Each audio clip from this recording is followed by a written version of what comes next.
Hello from Asia One, I'm Hans and I'm actually here at Temasek Junior College. Well, it's day 4 of election campaigning with 7 political parties set to hold 9 rallies across Singapore tonight from 7 p.m. to 10 p.m. Where I am is actually the second rally for the Workers' Party, and in about 45 minutes time at 7:15, the Workers' Party candidates for GE2025 will take the stage, while supporters of the WP as well as Singaporean voters have started streaming in just before 6:30 p.m. And let's just have a look at the crowd now.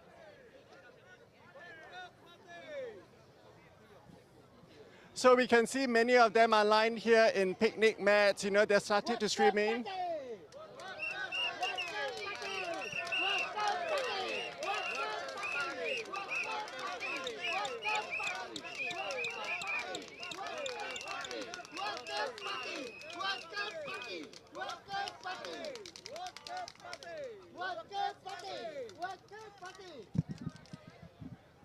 Well, what we're seeing here today is just a glimpse of the spectators and Singaporean voters that are expected to line not just the open field here, as well as the stands here of Temasek Junior College. The WP had their first rally of GE 2025 on Thursday. We had former NCMP and the WP's East Coast GRC candidate, Ee Jin Jong, kicking off the rally by warning of the dangers of a monopoly. Well, this was a key theme that was echoed by several speakers, including Gerald Giam and Denise Tan. And the crowd was no less boisterous. And they had to brave through the muddy fields in Sengkang just to hear the first rally for the WP. We also heard from WP Secretary General Pritam Singh, who was the last to cap off Thursday's rally, who said that the party had proven itself in difficult times and will continue to do so in the current climate of uncertainty caused by the global trade war. Mr. Singh cited the example of the COVID-19 pandemic, where his party's MPs supported the national effort and were recognized by the People's Action Party for doing so. There were other candidates that spoke before him, including Punggol GRC candidate Harpreet Singh, who we saw entering this venue just moments ago, as well as Alexis Deng. There were also other candidates such as Sengkang GRC candidates He Ting Ru, Louis Chua, and Associate Professor James Lim. We'll bring you the updates here from the Sengkang rally as soon as we get them. And do stay on this live stream as we switch now to the other 2 rallies.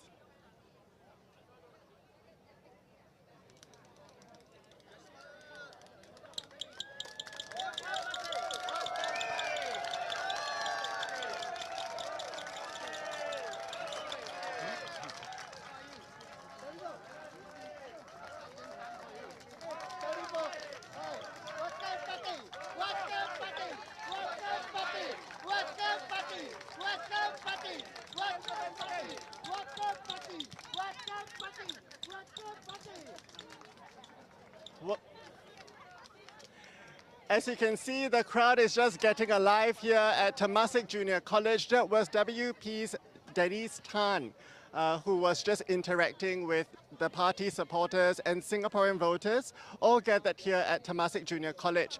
This second rally of the Workers' Party will kick off at 7:15 p.m. tonight.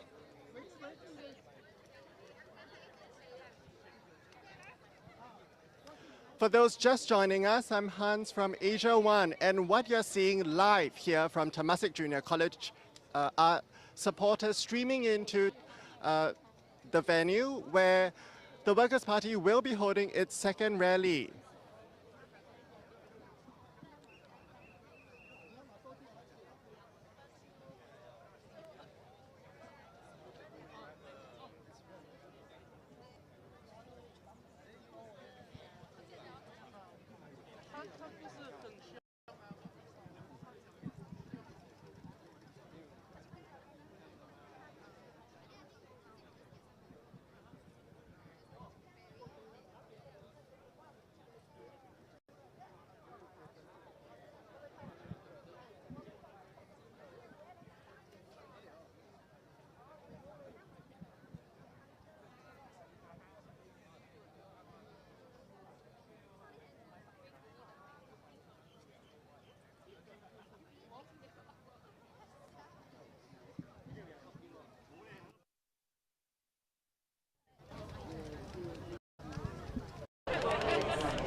要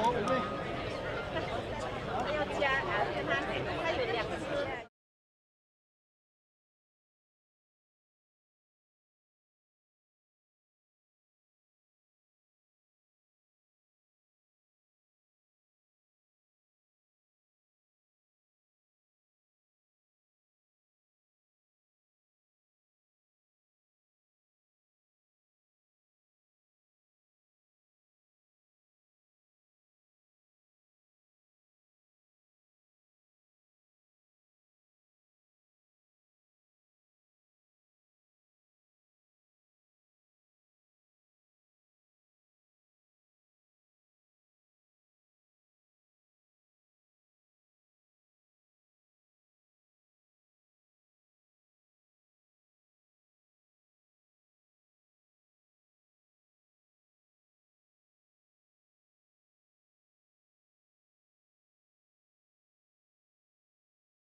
second rally for GE 2025 in just about 10 minutes.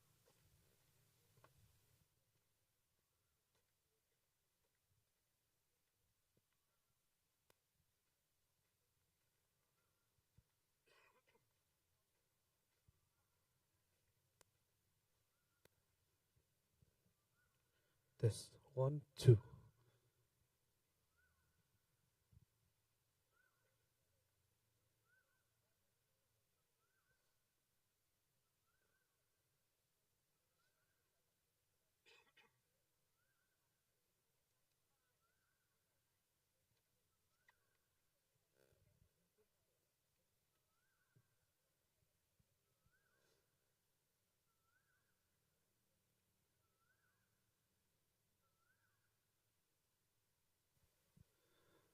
Okay, a very welcome.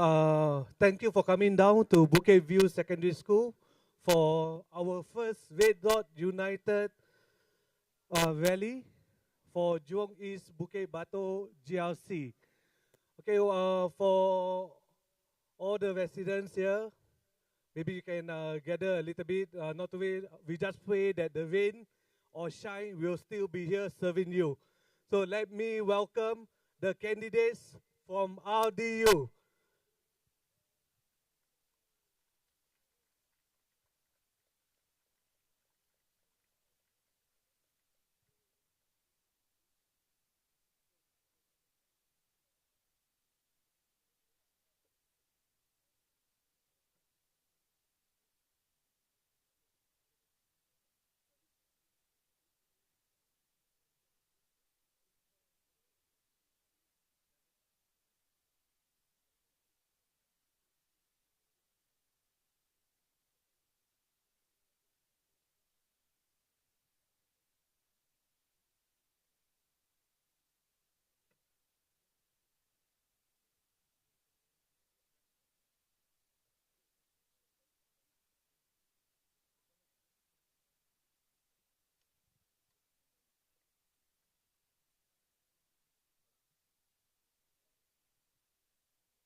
Okay, please bear us a moment. There's some technical thing at the moment. Yeah, technical difficulties at the moment.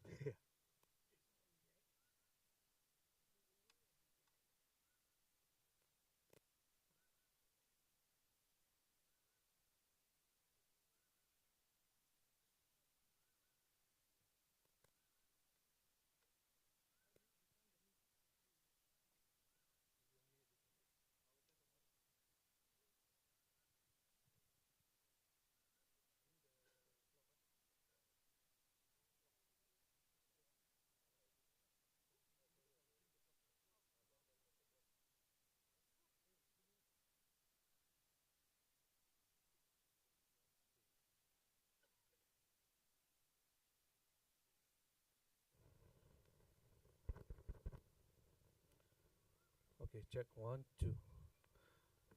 Okay, once again, a very good evening to all the residents, friends, family members, and also the electorates of Jurong East Bukit Batok GRC. Let me just introduce myself. My name is Muhammad Fazli. I'll be your MC for tonight. And we will be also having a live streaming over the internet. And there is also a sign language available for today. Okay, without further ado, let me just kick off the Red Dot United first rally. And let us welcome our Secretary General of Red Dot United, Mr. Ravi Philaman.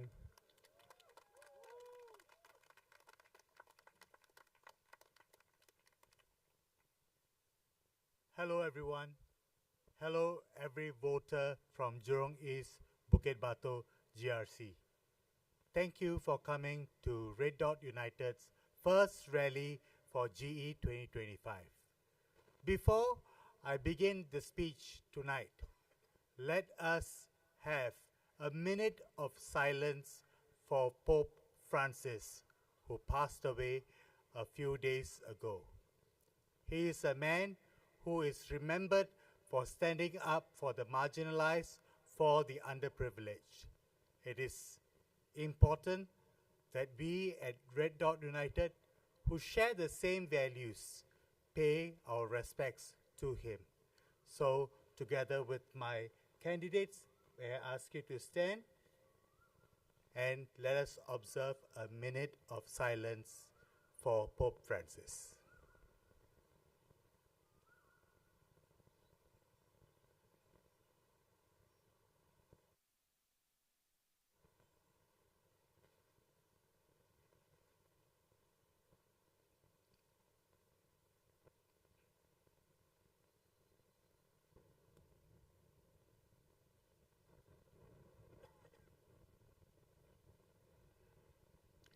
Thank you very much. As we were coming here, we got an advisory from the police that it was raining. They said that the rally would still go on, you would still be able to make all your speeches, but that there was a lightning risk. And if there was a lightning risk, then they would have contingency plans. And I thought about it for a while. And I think that's what I would like to begin my GE2025 speech with. In case of a lightning risk, what is Singaporeans' contingency plan? I think this is a very important question that we have got to ask. We know that the symbol of the PAP is the lightning, but with lightning comes the lightning risk.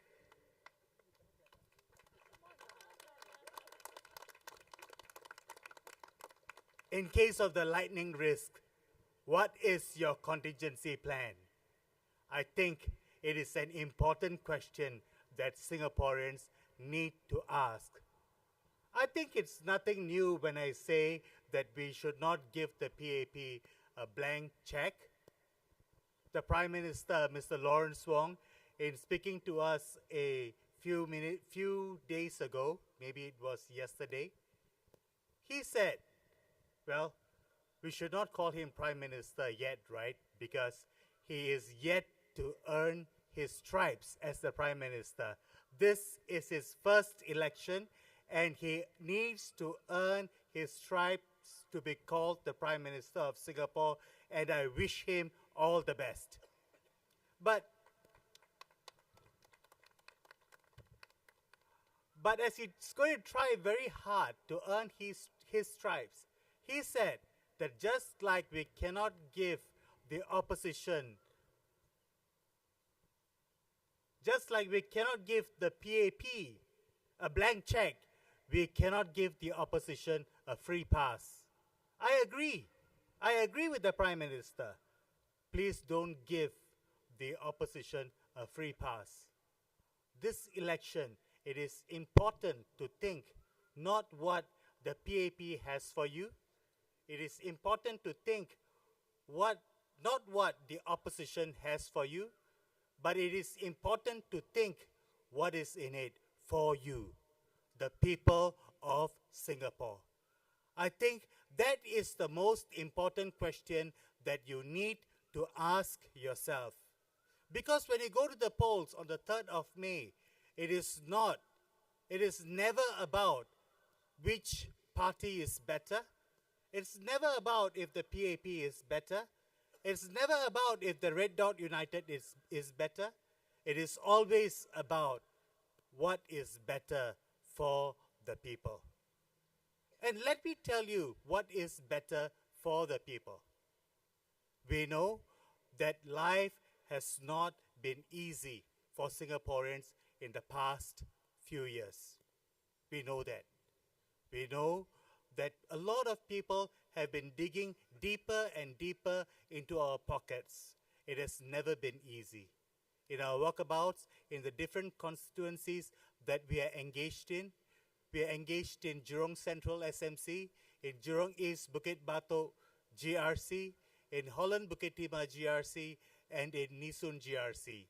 In all the constituencies that we are engaged in, there is one common thing that we hear, and that thing is people are feeling the pain in their pockets. Regardless of if you come from the bottom 20% of households, or if you are the middle income households, or if you feel that you are slightly richer, we all feel that in the past 5 years, we have gotten a little bit poorer. And I think that's what this contest is about. When we look at the world that is around us, we see that it is changing. We see that there is a competition for power among the big powers. We see that the rules of trade, it is changing. And Singapore will be affected by all these changes that are coming in. But how do we stand strong against these changes that are going to come in? It is never going to be because you have one power or one voice in Singapore listening to all these threats. The only way we can stand up to all these threats that are coming in is to make sure that we are united as one people, regardless of race, language, or religion. That is the only way we can stand up to all these threats that are coming in from many parts of this world. To stand as one united people, we have to make sure that all the voices are heard, even the smallest ones. We have to make sure that we incorporate all the voices into the narrative that we have for this country. We have to make sure that even the littlest ones, it counts. So that is where we are concerned about. I think it is never easy to put yourselves up in a general election. You know there is a risk factor when you stand up against the powers that may be. Sometimes it's perceived, sometimes it is real, but all of us, the 15 of us here who have put ourselves here, they have done so because we feel that it is important to stand up for our people. Can I ask you to give a clap for the candidates of Red Dot United who have put themselves up here? They are motivated by nothing else but by their conviction of what they feel is good for Singapore, of what they feel is good for the people. And we feel that Singapore has become largely a very unequal society. In our walkabouts, people do tell us that they feel like second-class citizens in their own homes, in their own country. We are not calling for Singapore to be closed. We are not calling for Singapore to have no more foreigners. No, that's not our call at all. We are asking that the privilege of citizens be accentuated or be increased. That's what we are calling for. We should not be feeling like second-class citizens in our own country, the only country that we have. For many of us, we have nowhere else to go. And that is what worries us. While those that are super rich, while the billionaire class, they live in freehold homes, they zip down our roads in their luxury cars, they pass down their wealth to their generations, we have to worry about our 99-year HDB flats becoming $0 at the end of the lease period. It's true. Lawrence Wong said it, that the flats of your value will be $0 at the end of 99 years. Why has it got to be so? Why can't we have SIRS for all? Why can't SIRS be selective? I think these are important questions to ask. We know that in the next 10 years, around the world, there will be 1.2 billion people, workers who will come into the workforce, but there will only be 400,000 jobs available. Singapore, being an open, globalized city, cannot escape from this onslaught on the opportunities that will be available, which means that Singaporeans will be affected by this sea change that is coming around the world because we are an open, globalized city. How are we going to protect our workers? We are already seeing lots of retrenchments happening. Last year, this year, hundreds of people have been retrenched, and when we calculated, it could go up to the thousands. And we find that once you are retrenched, it's very difficult for you to be re-employed, especially if you are a single mother and looking after your young child, or if you have reached a certain age. Well, I think today, if you are in your mid-40s, it is very difficult for you to be re-employed. Or even if you are re-employed, you get re-employed with a lower salary. It is not unreasonable to ask for stable jobs and steady income. Is it unreasonable? It is never unreasonable to ask that we have steady jobs and stable incomes. And that is what Singaporeans are asking for. We are not asking, we don't want freelancing jobs. Of course, there will be some who will prefer to do freelancing jobs from time to time. That's fair and fine. But many of us, we have families, we have children, we have commitments. If you're not married, if you don't have families, if you're single, you still have bills to pay. And which is why I think it is important for us to have stable incomes, stable jobs and steady incomes. But largely, Singaporeans are feeling that we're digging deeper and deeper into our pockets. The government has said, the ruling party has increased the GST from 7% to 9%.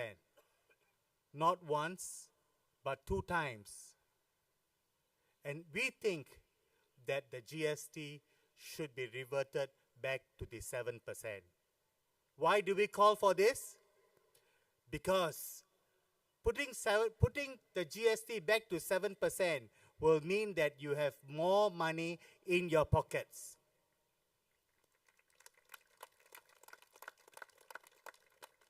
We want to make sure that Singaporeans have more money in their pockets. A few days ago, the ruling party and the government said that, well, we have the GST cash. Let me tell you that you get the GST cash 2 times a year, but you pay GST every day. That's a big difference, isn't it?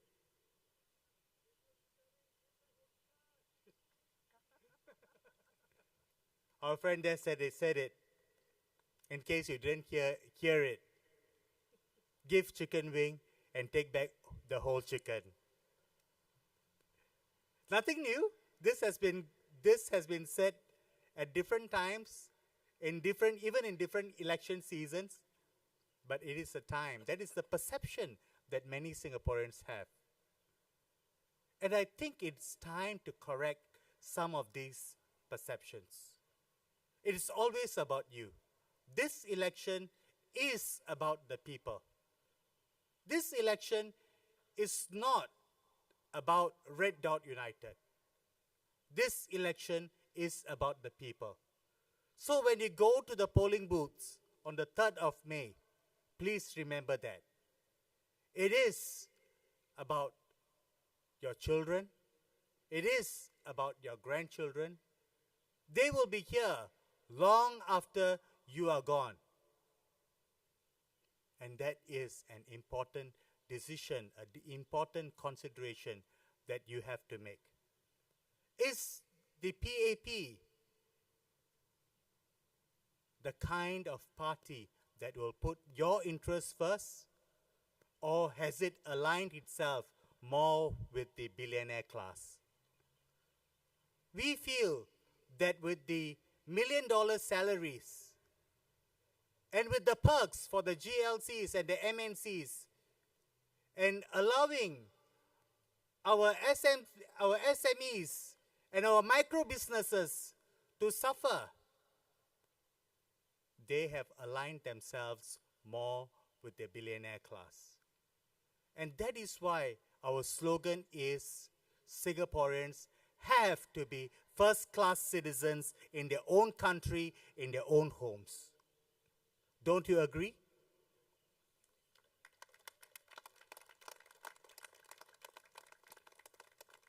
Which is why we say, make Singapore fairer for all who call Singapore home.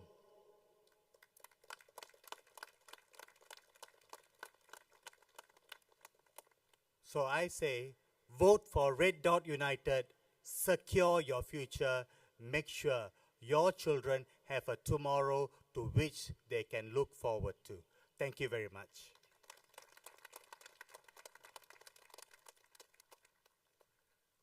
Okay, thank you, Ravi. And now for the next speaker, he is Mr. Pang Heng Chuan. He's a candidate for Nee Soon GRC. Mr. Pang, please.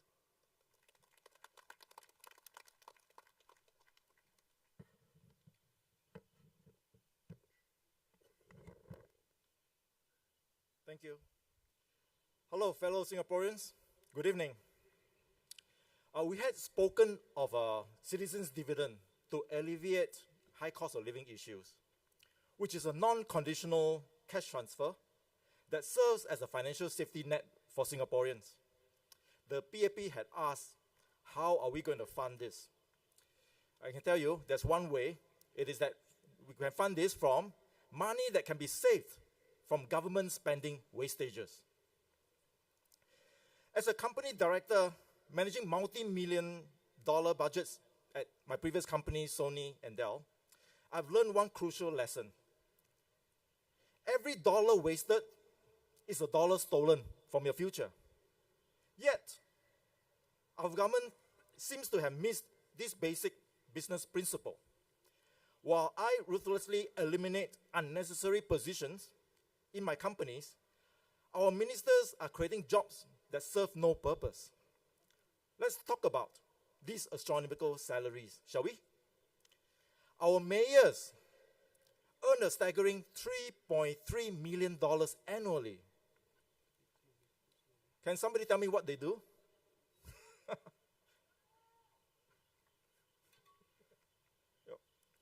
And then meanwhile, we also have senior parliamentary secretaries pocketing $572,000 a year. For what?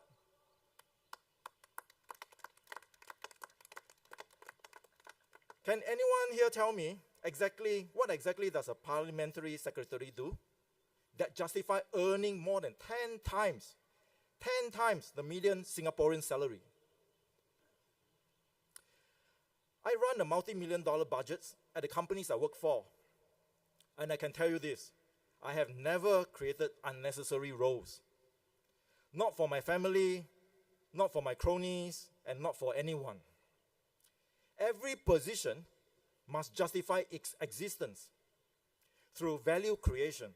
Yet, our government creates these bloated positions that drain our national coffers, while ordinary Singaporeans struggle with rising costs.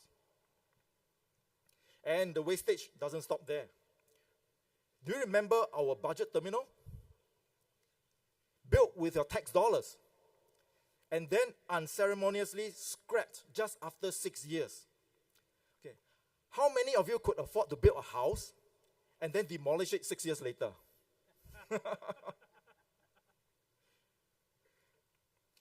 None, right? None of you can. Because, unlike our government, you understand the value of money.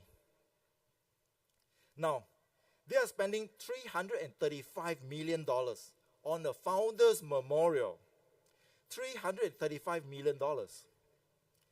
Our founding ministers were frugal people who explicitly said they didn't want any memorials. They would insist on traveling economy class. What would they think of today's ministers chartering private planes at taxpayer expenses? What are we hoping to do with this memorial anyway? Perform Qingming rituals to pray to them? Right. The ministers claim their astronomical salaries aren't connected to Singapore's high costs. That's a lot of nonsense.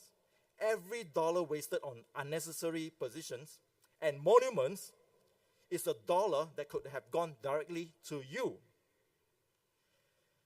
And my companies are profitable because I eliminate waste and focus on value. So Singaporeans could be so much more prosperous if we applied the same principles to governance. The choice is clear. Continue with a government that wastes your money on unnecessary positions and monuments, or vote for a future where that money goes directly into your pocket through a citizen's dividend. So the time for change is now. Singapore doesn't need more monuments. It needs a government that respects your money as much as you do. Together, we can end the great Singapore wastage and build a future where prosperity is shared by all, not squandered by a few. Lastly, I want to say, Larry, you have fallen very, very far away from Harry. Thank you. Thank you.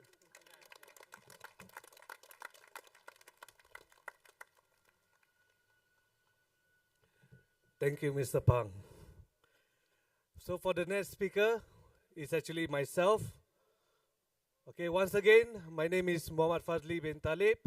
People could know me or call me Fazli Talib, and I'm one of the candidates for Holland Bukit Timah GRC.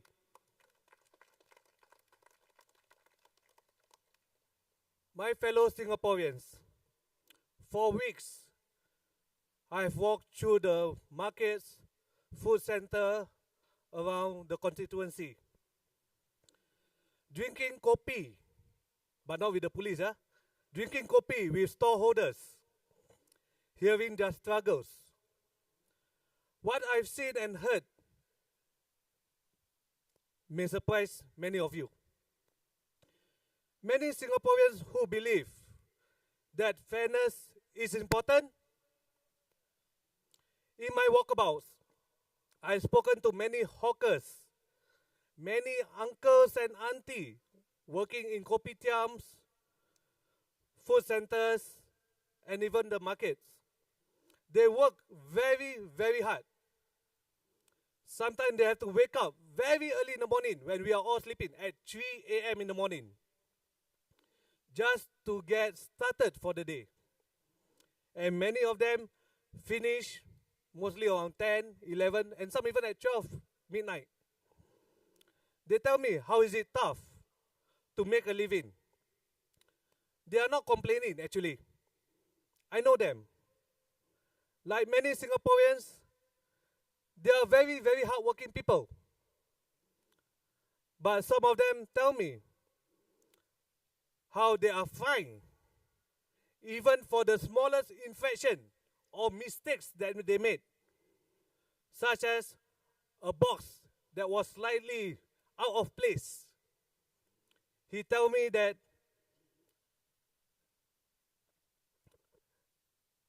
this is a fine and he's willing to pay because it is his mistake. He asked me, why the government is not fixing the problem? The problem about the rats problem in the area. He loses hundreds, sometimes even thousands of dollars every month in the business because of this rat problem. This is not about pointing fingers. Our citizens are willing to play their part, but they want a government that would treat them fairly. We do not have to be a fine city, like what people have said. Singapore, everything else fine. We need to be more gracious society. Won't you agree?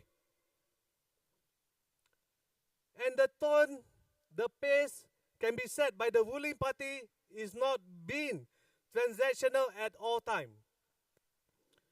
But also, if you are transactional and demand top dollar for everything, then you must deliver. The question to us is, has the ruling party delivered? Well, the answer may be mixed. Some would say yes, some would say no. I know about that. Maybe it has delivered better result for the big businesses like the GLC, MNCs, than for the small businesses. I used to be a small business owner selling perfumes. It was way in 2020 during the COVID period. Time was really hard, so I had to hustle. I started out a small business perfume. I know the struggles. Many of small and medium enterprises and even micro business owners are not asking for handouts. They are asking for hands up. Can we give them a hands up, please? So that is what we at Red Dot United stands for. We need to make the landscape fairer for everyone. The small business owner who runs a small F&B outlet, just like how it is fair to Temasek. So this is what our fight is about. But this is not just RDU fight. This is our fight. So if you go into the polling booth on the 3rd of May, this is what you are voting for. Every vote for RDU is a vote for yourself. A vote to make Singapore fairer. A vote for your children and your grandchildren. So vote for RDU. Undilah RDU. Thank you. Next, let me just introduce the next candidate, which will be Dr. David Fu, who is a Nee-Soon GRC candidate. Dr. David, please.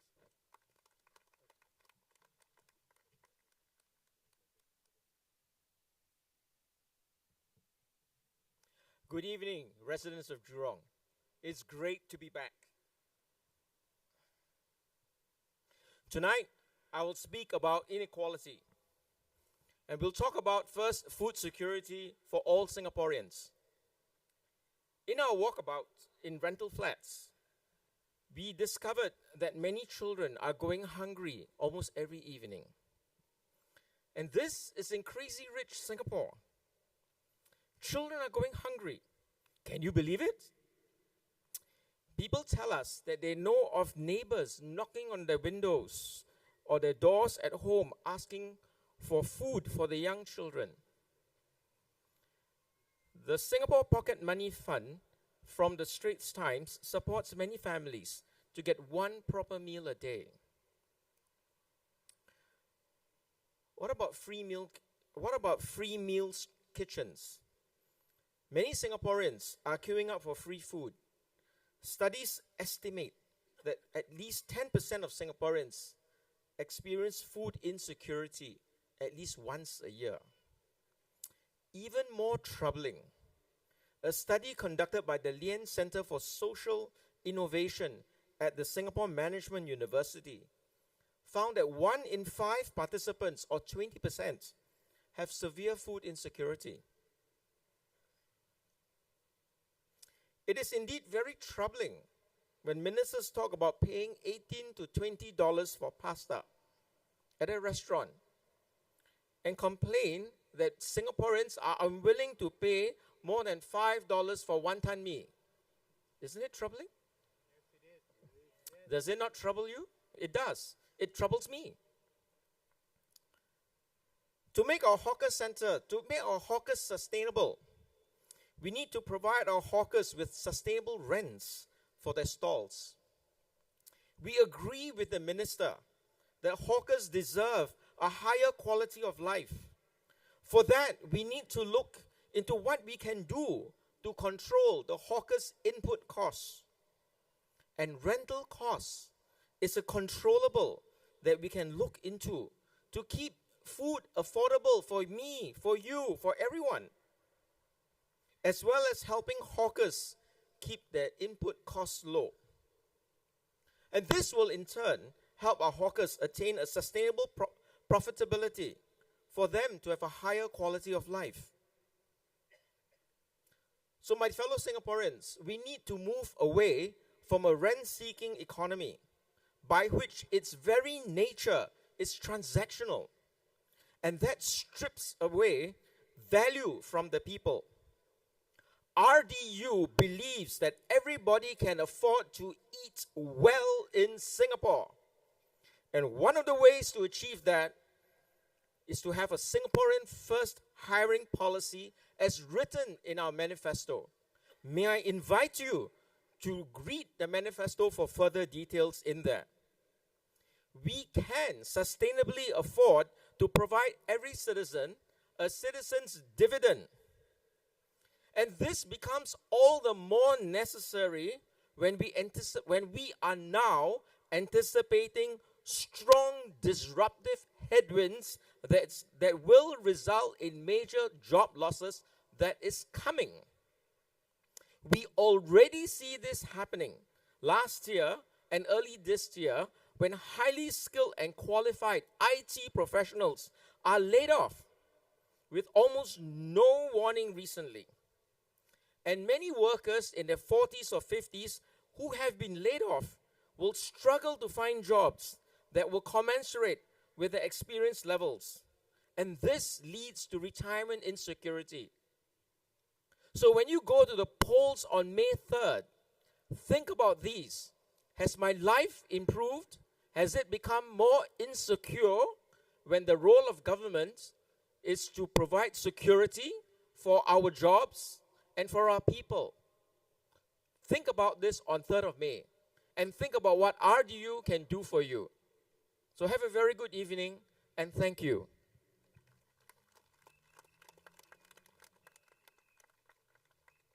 Okay, thank you, Dr. David Fu. Next, we introduce Mr. Sharat Kumar, candidate for Holland Bukit Timah GRC. Mr. Sharat, please.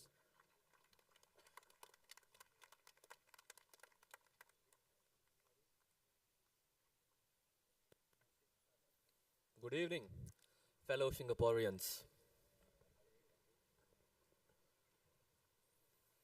Today, I stand before you not just as RDU's candidate, but as a son of Singapore. Someone who has worn the uniform, carried the rifle, and served national service, just like many of you.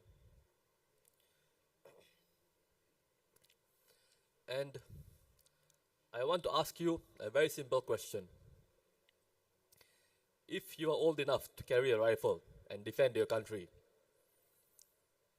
why are you not old enough to vote?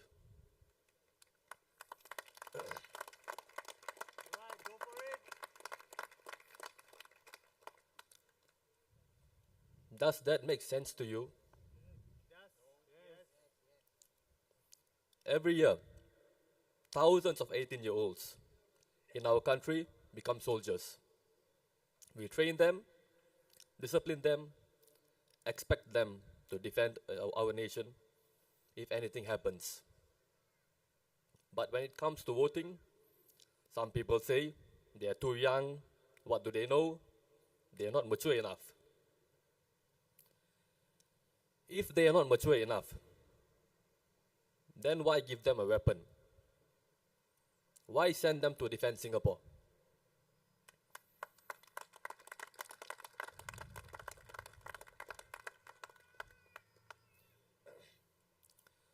You trust them with the rifle, but not with the ballot? That's not just unfair, that's insulting. When I was serving my NS, I remember one day, a few of us were sitting around and someone asked, if there was a war, would you defend Singapore? Some of them immediately said no. One said he was already planning to settle down overseas. Another said, we are forced to do it. Do we even have a choice? How can we say no? And then, as usual, there's always that one guy who goes around saying, NS is useless lah. Who is going to bomb us? Just get rid of NS. Why did they feel this way? Because they did not feel ownership. They did not feel like they had a real voice in this country. When people feel powerless, they stop caring. They stop believing. They stop fighting for their home.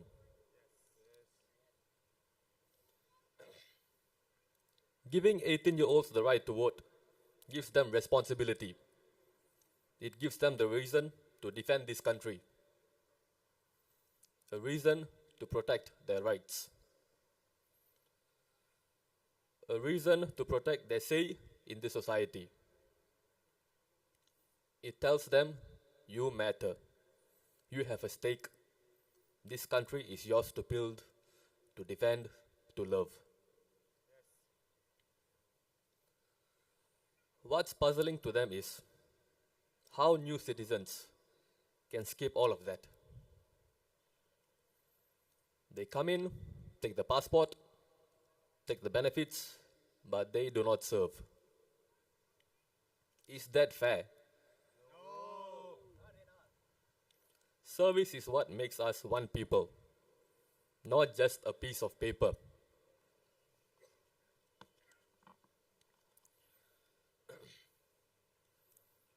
We are not saying every new citizen must serve in the army or police. If they are older, we understand. They may not be able to. But there are many other ways to serve. They can work in our hospitals. They can join the SCDF as emergency medical technicians.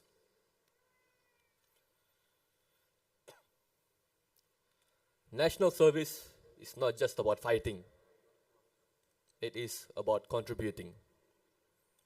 It is about binding all of us together, no matter our background, as Singaporeans. If you want to call yourself a Singaporean, then you must serve Singapore in some way.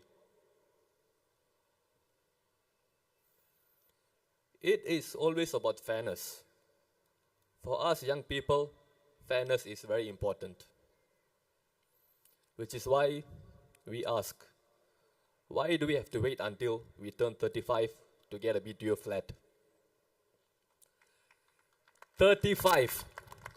By that time, some have already moved overseas, decided not to buy a house, as the price would have already increased. If you are 28, 29, or 30, working hard, saving your money, why should you not have the opportunity to rent or own a place of your own? Young people shouldn't have to wait for permission to start their lives. They need support. They need options. They need hope. This is why Red Dot United is proposing the rent-to-own scheme. You rent a flat now, and the rent goes towards eventually owning it. It is like paying in installments for your future. Young people should not be punished just because they want to live independently or start building their life earlier. We must give them dignity. We must give them that opportunity. Singapore must be a place, if you work hard, you can stand tall. Where no one is made to feel small, where every Singaporean, young or old, new or born here, has a home and a voice they can truly call their own. So, my fellow Singaporeans, at Red Dot United, we believe in fairness. We believe in responsibility. And we believe in giving every Singaporean, whether young or old, whether born here or new, a real chance to build a life here. Lower the voting age to 18, make national service fair for everyone, give young people a real shot at owning a home. We do this not because it is easy, but because it is the right thing to do.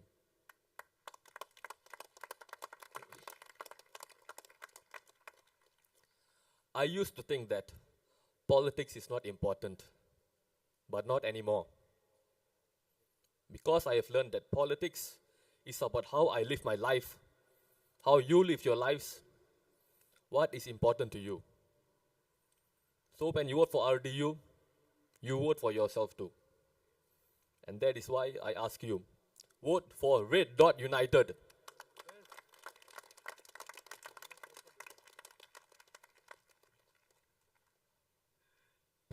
All right, thank you, Mr. Sharat Kumar. Next, let me present you Dr. Syed Alwi Ahmad from Nisun GRC.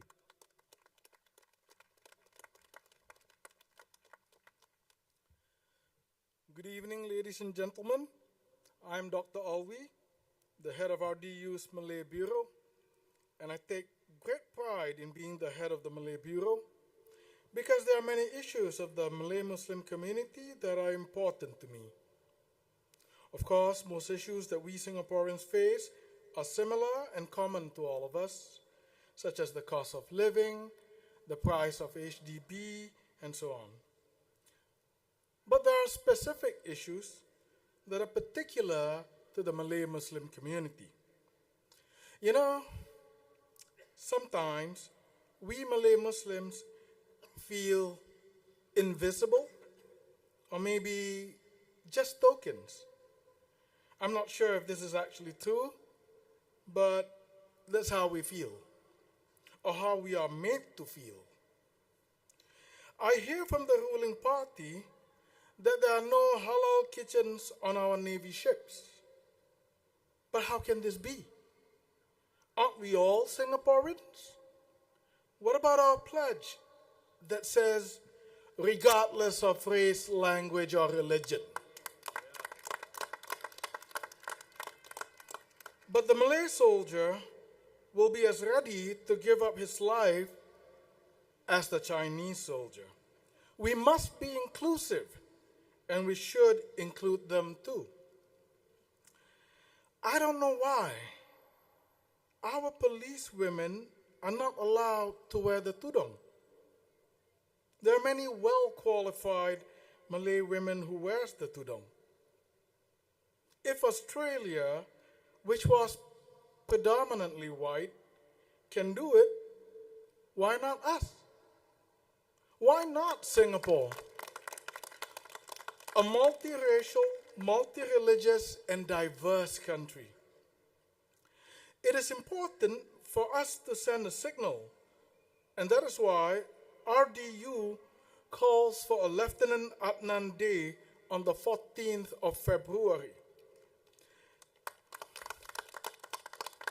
Lieutenant Adnan gave up his life for everyone in Singapore.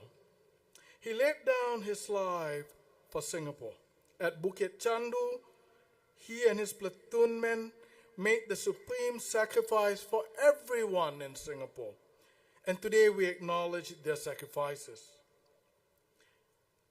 Having a Lieutenant Adnan Day on the 14th of February, which happens to be Valentine's Day, will really be a day of love.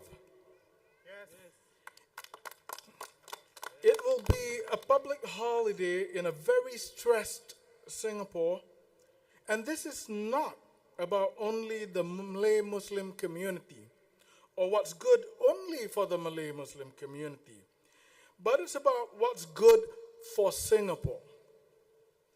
RDU's aim is for a united Singapore, not a Singapore that is divided by race, religion, class, wealth, and so on. Because in RDU, there is no division of society, and that's what RDU stands for, a united Singapore. Vote for Red Dot United. I'm going to give a speech in Malay. Selamat sejahtera para hadirin sekalian. Saya Dr. Said Alwi, Ketua Biro Melayu RDU. Dan saya berasa amat bangga menjadi Ketua Biro Melayu kami. Kerana terdapat banyak isu berkaitan masyarakat Melayu Islam yang dekat di hati saya. Sudah tentu kebanyakan isu ini adalah isu-isu umum yang dihadapi semua rakyat Singapura. Seperti kos sara hidup yang tinggi, harga perumahan dan sebagainya. Tetapi, terdapat juga isu-isu khusus yang lebih dekat dengan masyarakat Melayu Islam. Kadang-kadang, kita Melayu Islam merasa seolah-olah kita tidak kelihatan atau mungkin sekadar hiasan. Saya tidak pasti sama ada ini benar-benar berlaku, tetapi begitulah perasaan kita. Atau begitulah kita sering terasa. Saya mendengar dari parti pemerintah bahawa tidak ada dapur halal di kapal-kapal tentera laut kita. Bagaimana ini boleh berlaku? Bukankah kita semua rakyat Singapura? Bagaimana pula dengan ikrar kita yang menyatakan tanpa mengira kaum, bahasa atau agama? Seorang askar Melayu akan sama bersedia untuk mengorbankan nyawanya seperti askar Cina. Kita mesti bersifat inklusif dan kita harus merangkumi semua rakyat. Saya juga tidak faham mengapa anggota polis wanita kita tidak dibenarkan memakai tudung. Ramai wanita Melayu yang berkelayakan tinggi dan bertudung. Jika Australia, sebuah negara yang dahulunya majoriti berkulit putih, boleh melakukannya, mengapa tidak kita? Mengapa tidak Singapura? Sebuah negara majmuk berbilang agama, berbilang kaum dan kosmopolitan. Adalah penting untuk kita memberi satu isyarat dan itulah sebabnya RDU menyeru agar diadakan Hari Lieutenant Adnan pada 14 Februari. Lieutenant Adnan telah mengorbankan nyawanya untuk semua rakyat Singapura, untuk semua kita. Beliau mempertahankan Singapura hingga ke titisan darah terakhir di Bukit Candu. Beliau dan anak buahnya telah membuat pengorbanan paling tinggi untuk semua rakyat Singapura. Dan hari ini kita harus mengiktiraf dan menghargainya. Mengadakan Hari Lieutenant Adnan pada 14 Februari yang juga merupakan Hari Valentine benar-benar akan menjadi hari kasih sayang yang sejati. Ia akan menjadi cuti umum di sebuah Singapura yang semakin tertekan. Ini bukan sekadar tentang masyarakat Melayu Islam atau hanya yang apa baik untuk masyarakat Melayu Islam. Ini tentang apa yang terbaik untuk seluruh Singapura. Matlamat RDU adalah untuk sebuah Singapura yang bersatu padu. Bukan Singapura yang berpecah belah mengikut kaum, agama, kelas atau kekayaan. Kerana di dalam RDU tiada pemisahan masyarakat. Dan itulah yang RDU perjuangkan. Sebuah Singapura yang bersatu. Undilah RDU. Sekian, terima kasih.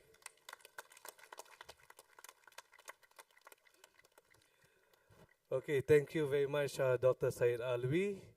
Okay, for all those residents from Jurong East, Bukit Batok, if you want to follow us on Facebook, you can do so. We have all our constituency Facebook up, RDU Holland Bukit Timah, RDU Jurong East Bukit Batok, RDU Jurong Central SMC, as well as RDU Nee Soon GRC.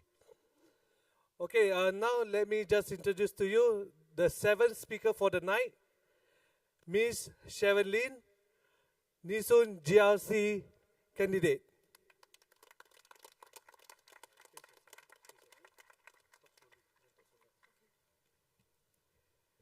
Good evening, everyone. I'm Sharon Lim. I said it before when I was introduced as a candidate in Nee Soon, that in the past, I used to think that leadership is about having a grand job title, a doctor, a lawyer, a senior management executive. But now, I understand that it's more than that.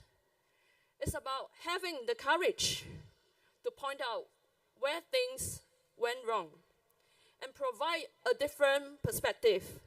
And this is how I found the courage to stand before you today.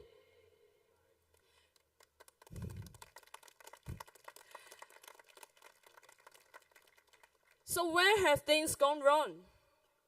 I've been thinking, one of the things that has gone wrong is, why is our SGD so strong? And yet we find ourselves struggling to afford a car. And we find ourselves struggling to afford a HDB, which is getting smaller and yet more expensive. And why are our neighbors across the causeway, who are using a weaker currency, but they can live in bigger houses and own cars? Not just one, but even multiple cars. There is one Malaysian actress who has given up living in Singapore.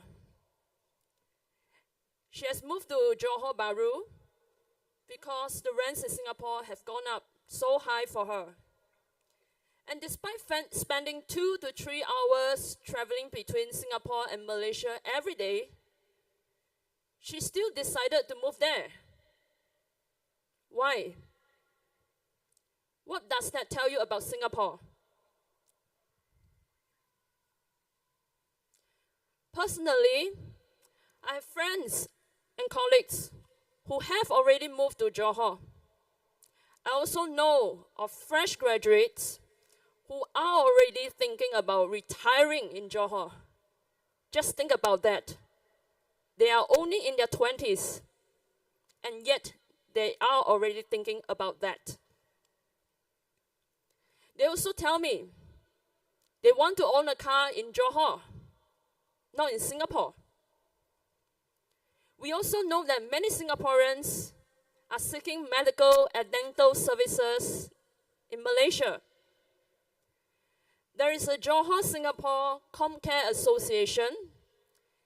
It is set up to look after the medical and healthcare needs of Singaporeans residing in Johor Bahru.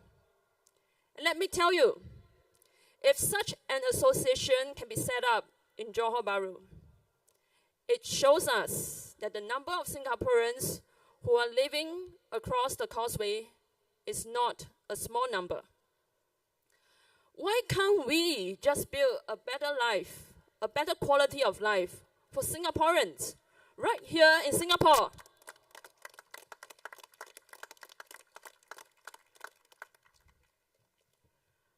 While non-citizens come to Singapore and set up family offices, some of these family officers, they are involved in money laundering activities. One such case was discovered last year. It involved 3 billion of funds. And while they have been given tax benefits, what have we Singaporeans been given? We have been given a 9% GST hike. And we are told this doesn't hurt us so much. Is this the kind of society that we want? This is why Red Dot United calls for Singaporeans to be treated as first-class citizens.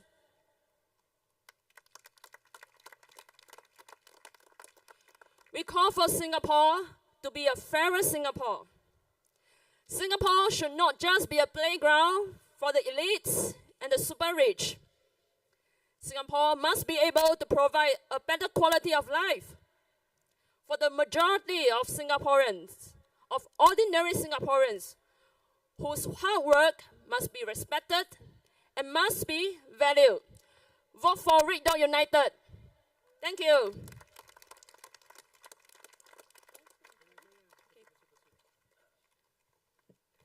Let me speak in Chinese. 大家晚上好，我是议会 Sharon Lim。之前我在竞选义顺集选区的介绍会上说，以前我觉得作为一个领袖，必须要有很大的职业头衔，比如说医生、律师、高级管理。但是现在我认识到，作为一个领袖，也必须要有勇气，指出问题在哪里，提供不同的见解。那么，新加坡到底出了哪些问题呢？我一直在想，其中一个问题是，为什么我们的新援那么强，我们却难以应付一辆汽车？我不是说跑车、豪华车，一辆普通的汽车都很贵。而且为什么我们的房屋越来越小，但是越来越昂贵呢？为什么我们对岸的邻居，虽然他们的货币比我们弱得很多，但是为什么他们可以住更大的房子，并且拥有自己的汽车呢？有一位马来西亚女演员，她放弃生活在新加坡，决定搬进新山，因为她说新加坡的租金太贵了。尽管她每天需要花2到3个小时来回新加坡，她都愿意那么做。为什么？这告诉了我们什么？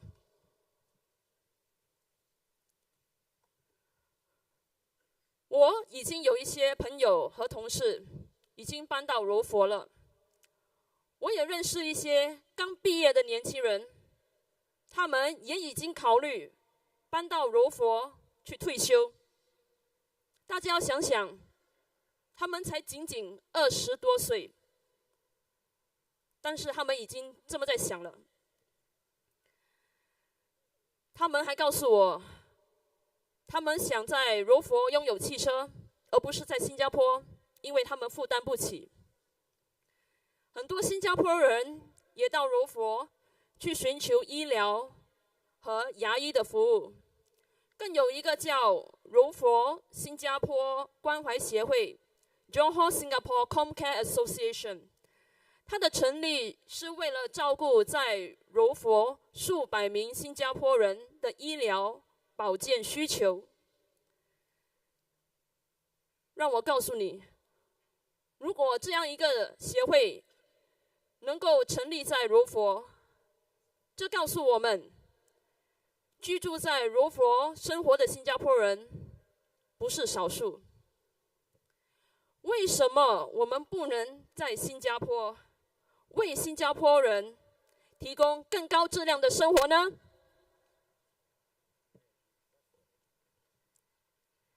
许多非公民，他们来到新加坡成立家族办公室，其中一些家族办公室还涉及洗钱活动。去年有一个案例，涉及的款项超过30亿元。我们的政策还给了他们税收优惠，但是政府却给新加坡人什么优惠呢？什么优惠都没有，只有消费税9%，而且还告诉我们，新加坡这样做其实对我们的伤害没有多大。这是我们想要的社会吗？我们红点同心党强调的是呼吁新加坡必须被视为第一等公民。我们呼吁新加坡要成为一个更平等的新加坡。新加坡不应该只是精英和超级富豪的游乐场。新加坡必须为普通新加坡人提供高质量的生活。新加坡人努力工作，一定要被受到重视。请为红点同心党投一票，谢谢。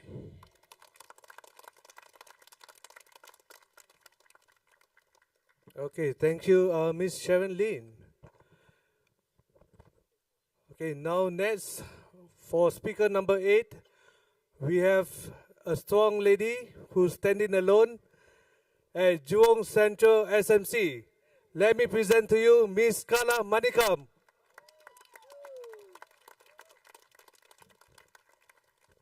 My dear fellow Singaporeans, a very good evening to everyone. Do you know my fellow candidates who just spoke, 7 of them? Do you know where they got their facts from? Can anyone tell me where they got all the facts from? Just give me a shout out. Anyone? You should give a round of applause to yourself, Singaporeans. All these facts came from none other than we Singaporeans.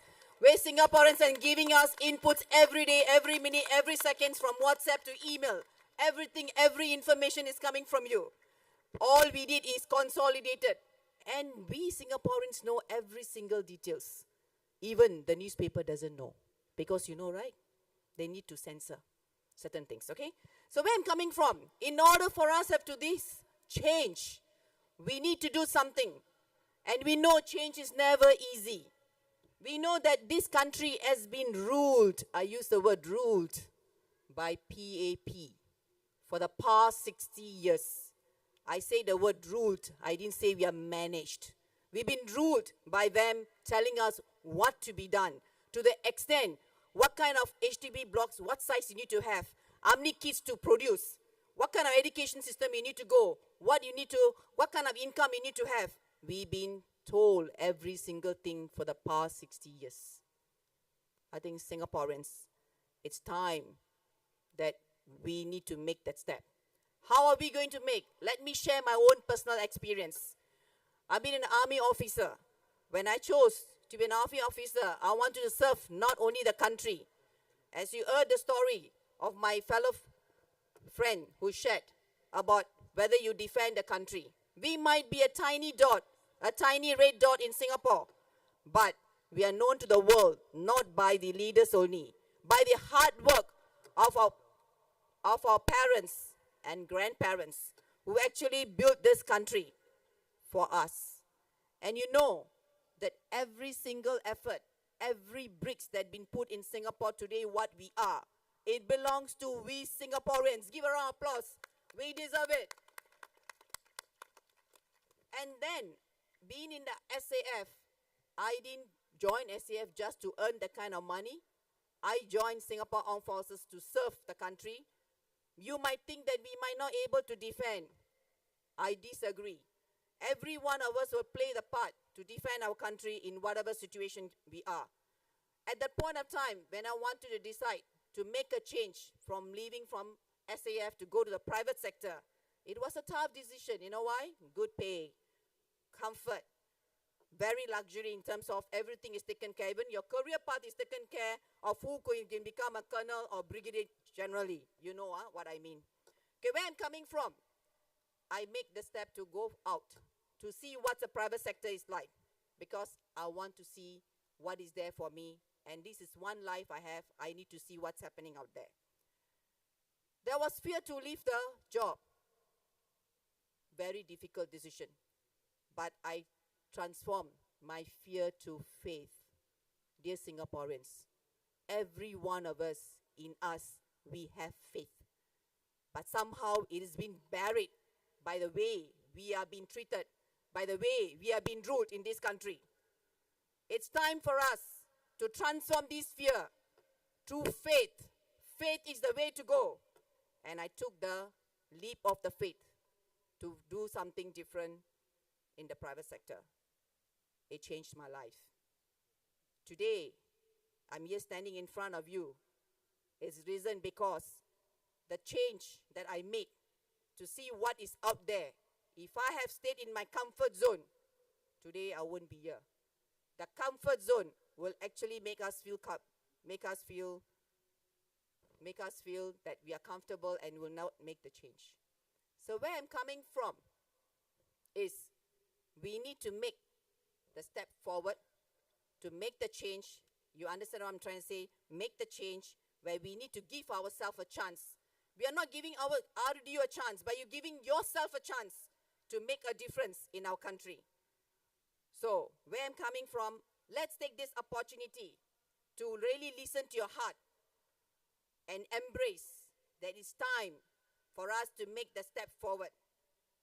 Well, you'll never know whether Pepsi tastes better than Coke unless you taste it. Am I right? The same thing. You'll never know until you try. I won't say the word try, but until you make the effort to change that, give the opposition a chance to be in the parliament. Give us your mandate. So likewise, change is to embrace the opposition in the parliament. And Red Dot United have shown and proven so far that we are doing to bring in a Singaporean which is fairer to everyone and also inclusivity. So why the change is important? We need to do balance and accountability. If we don't do balance and accountability, what happens? Self-check. You know what self-check, right? They mark their own papers. So if you know the recent case of alarm over the full IC Accra released the IC to all the public in the business file system. And our NTUC income almost sold. So we need opposition to speak up. But Singaporeans, you are speaking, but you need a stronger voice in the parliament to speak and continue to speak. You know why? After you make the noise, after you make the sound, or after making your expression, they will take from this year and give out. It goes through. But when you have an opposition in the parliament, they will continue to ask questions, and you will continue to do that. Voice of the ordinary people who are struggling, who are really in moments of pain and struggle, we will be your voice. Just for example, they say the birth rate is low in Singapore, and you notice we don't have much entrepreneurs in Singapore, and I came across a young couple who told me the policies of PAP are very boring. Come on, clap, very boring. It's boring. We need to have exciting, enriching policies, create excitement. Morning you wake up, go to work, come back, you only got time to eat and sleep. There's nothing else you can do. They keep us so busy. We know why? We have to pay and pay for every single thing. So where we coming from? We want policies not to treat us as just numbers. We are human beings with emotions and feelings. So it's time for us to make this decision, to go forward, to say to ourselves that we need this decision to make a change because I want to be treated like a human, not just mere numbers in Singapore. Next thing, opposition will be the insurance for the country. You need to back up. We all buy insurance for our medical. We buy insurance for our accidental plan. We buy insurance for crisis cover. Did we buy insurance to actually check on our the party on PAP? We need to back up in times of crisis. Having opposition is like having insurance. You hope you don't need it, but when problem happens, bad policies, mistakes, there's someone there to speak for you in the parliament and bring out every single thing so that we will do the best for you. Lastly, I want to say something. We need to prepare for the future. Like our Mr. Lawrence, so-called Larry, right? Okay. Said in his speech, okay, he actually said they actually bringing in 32 new candidates who parachuted in from public services, who could be forming the 5G for them. Good, well done. If one day the ruling party, sorry, now they are not ruling, one day the PAP got weaker and there's a crisis hits, having experienced oppositions in the parliament, they will able to salvage the situation and continue to manage the parliament and manage the country in a manner where it smoothly function and there will be no disruptions. So our future planning is also, you need to have opposition in the parliament. Bring in Red Dot United inside. Make sure that if anything goes wrong, we are there to sail through. We will not let the ship sink. Singaporeans, on a softer note, I want to say this. I feel the pain and the struggles and the fading hope of every Singaporean. The hope that one day we want to rise above of what we are today. We are kind of living a life with miserably suffering every day, where there's no peace of mind. You know what I mean. I need not share it to you in details. Every election, there is a search for high hopes. We are lifted like a balloons, soaring up into the sky. But little do we realize, slowly, quietly, the air is sucked out by PAP. They sucked out by every single thing. Job, high cost of living, stressful education system, and on I can go on, which you all know better than me. Eventually the balloons will fall back down, and with them come down deep hurt, disappointment, and even more struggles. My dear Singaporeans, enough is enough. As an educator, there are many nights I went back and cried. I felt helpless when I see my participants, the pain they go through and the pain they share. It's very hurting, and I feel I could not help them. So, dear Singaporeans, it's time for us, the people of Singapore, truly become the first-class citizens in our own home. This is our country and this is our home. It's time to build a fairer and more inclusive society where every voice is heard, every dream is respected, and no one is left behind. Vote for RDU. Thank you. I'll just make a simple speech in Tamil for my Tamil fellow Indians here. Vanakkam. மாற்றம் நம்மளுக்கு சௌரியமா வராது. எந்த மாற்றம் நம்ம செய்ய போறோமோ அது ரொம்ப கஷ்டமாக இருக்கும். ஆனால் இப்போ நடந்து கொண்டிருக்கிற நம்ம ஆட்சி PAP 60 வருஷமாக நம்மள ஆட்டிக்கொண்டிருக்கிறார்கள். ஏன் அதை சொல்றேன்னா, அவர்கள் சொல்றதா நாங்க செய்யறோம். அதை விட்டு மாறுறதுக்கு ரொம்ப கஷ்டம், ரொம்ப கஷ்டம்.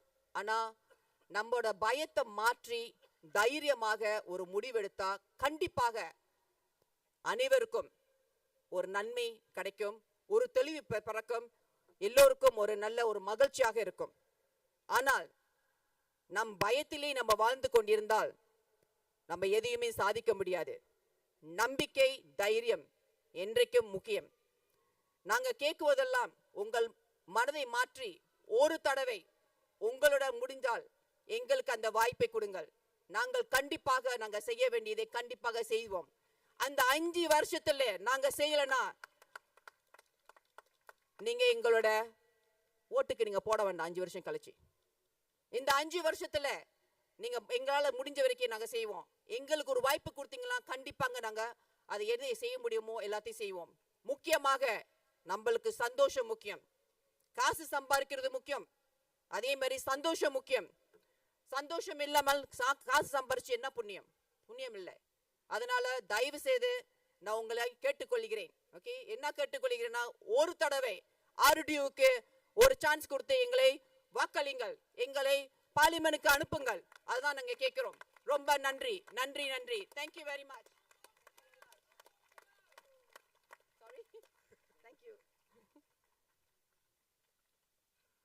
Wow, that was a feisty one. Okay, to all fellow Singaporeans who attend to this rally, just to let you know, we do have donation boxes that will be held by our volunteers by the exit.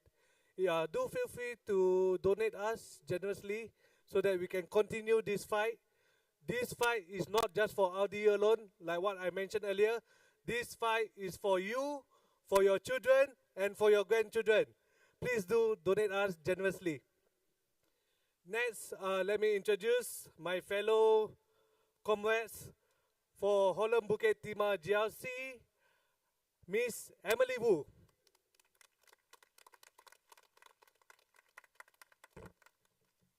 新加坡朋友们，大家好，晚上好，我是胡佳颖。今晚我想和大家分享一位居民的故事，我们暂时称他为萨米先生吧。上个星期，我和我的队友在荷兰5级芝麻季选区一个小贩中心遇到这位先生。这位62岁的先生，他患有糖尿病。不止这样，他还失去2只脚趾。那么由于他的情况，他不能工作，很困难的找不到工作。那每一个月，他仅仅靠社区关怀计划收到500块新元过日子。试想，每个月500块够生活吗？够不够？当然不够。他把这500块里面的300块花在生活费上，就是说那个水电费，还有那个租金，给家人一点点。那么这个500块之内呢，只剩下200块。我们遇见他的时候，他的桌子上没有食物，只有一瓶水，一瓶矿泉水。我们问他，先生 ，Mr. Sami 先生，你吃了吗？他说还没有。那试想，现在食物、喝水全部都这么贵，如果 Mr. Sami 先生是每天吃1顿饭的时候，最简单，我是问你，至少要6块钱吗？要。那么6块钱乘，假设每个月30天，6乘30，180块，每天1顿饭。对一个62岁的老先生，对现在属于马朱拉 generation 的建国、立国那些更乐龄的，如果他们身体上也有残缺，不能工作，这样的生活费，这样的生活过得有尊严吗？没有，当然没有。那么这个200块，如果每天只是吃1餐，那只剩下20块。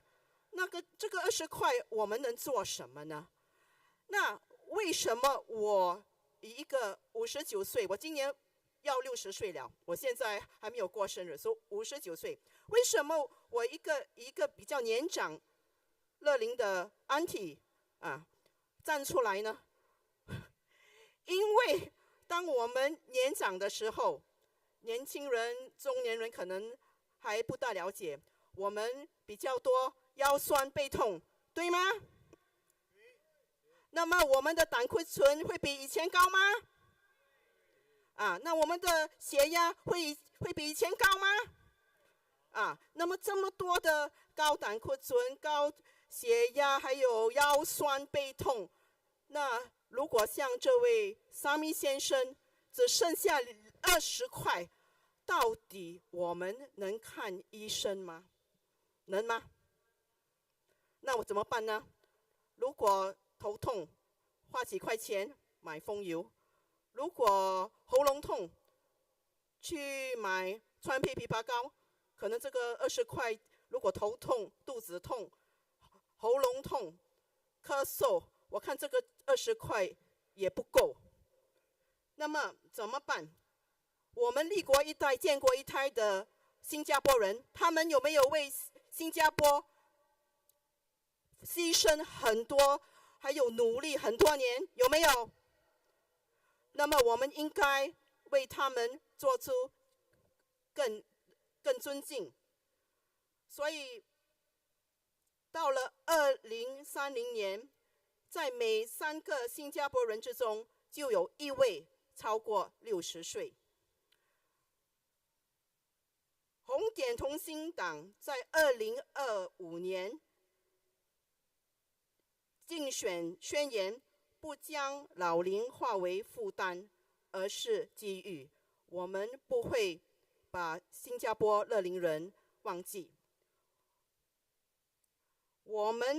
所以我们的计划，我们红点同心党有一个关怀计划，我们提议以下3点。第一 ，Medifund， 把 Medifund 成为真正的安全网，覆盖全体国民。第二 ，Medishield Life， 扩大范围。这个扩大的范围包括体检，包括慢性病和心理健康疾病，就是说小病也能看，不要等到病情恶化才能用到这个 Medishield Life。第三 ，MediSave 应适用备用金，而非主要支付手段，就是说，我们要缓解那些家庭不要用太多的这个金钱去付那个医药费，不然他们真的很辛苦。所以大家，我们要尊重立国一代、建国一代，还有现在新加坡也是比较逐渐老化，我们红点同心党要用行动致敬建国一代，我们大家要致敬建国一代、立国一代。投票与红点同心党，给我们一个机会。Vote for Red Dot United， 投票红点同心党，谢谢大家。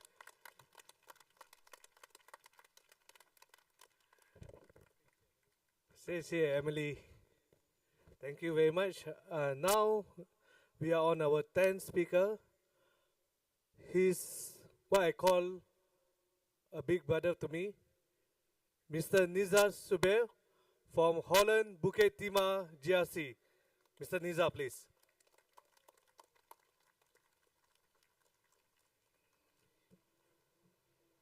Brothers, sisters, and fellow Singaporeans, good evening to you all. Today, I want to start by sharing with you about what I have seen and heard when doing my walkabouts in Holland, Bukit Timah, GRC. I see low-income families struggling to get by. Yes, in Bukit Timah. Can you imagine? The so-called rich people area has families who are struggling to get by. Can you imagine what it is like in other places? No, you don't need to imagine. You can actually see it for yourself every single day. Old uncles and aunties working as cleaners, collecting cardboards to sell, working under the hot sun, risking injury in slippery food courts just to make ends meet. Grab riders toiling under the hot sun to deliver food, getting penalized if they are late. When you take a Grab, more than half of the time, you will find that your driver is a retrenched PMET. These are professionals who have all the right qualifications and skills, but now have to work in the gig economy to survive. I too lost my job during the COVID pandemic.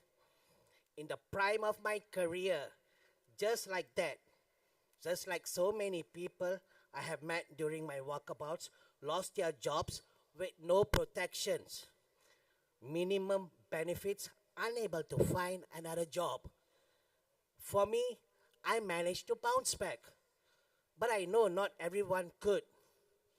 In these times, people look to their elected leaders for help, but then we have the PAP. They tell you it's okay to pay more for hawker food.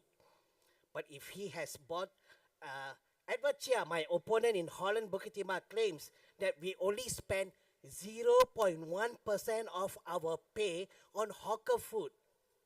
So, still affordable, he says. I'm not sure which planet Mr. Chia comes from, but if he has bothered to walk the ground, he will know that even in his own estate, Singaporeans are struggling to put food on the table. We have the highest paid ministers in the world who expect us to get by with vouchers. We have one of the strongest economy in the world, but not enough protection for our workers. We are hardworking people, but today we are overworked, underpaid, and disrespected by the people we voted for, who think that vouchers can give us dignity. So today, we need to take a stand. We stand for our rights. We stand for our rights to be treated like first-class citizens in our own home. We want leaders who stand up for what is right, even if it is hard. We want leaders who show empathy in action, not just nice words. You will not get such leaders with the PAP. My fellow Singaporeans, we must all stand together. Vote for RDU. Vote for your future. Vote for Singapore. Majulah Singapura for all Singaporeans.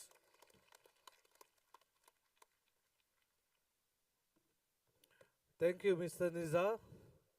So, my fellow Singaporeans, you have heard from all the 10 candidates from RDU, from Nisun GRC, from Holland Bukit Timah GRC, Jurong Central SMC, and now I am honored to present to you the candidates from RDU representing the resident of Jurong East Bukit Batok.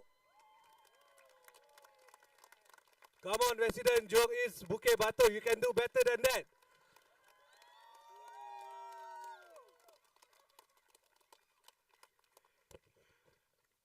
I think the candidates are still not ready yet. They need louder than that.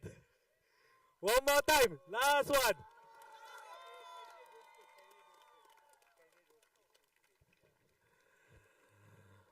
Okay, first candidate from Jurong East Bukit Batok GRC. Let me present to you Mr. Marcus Neo.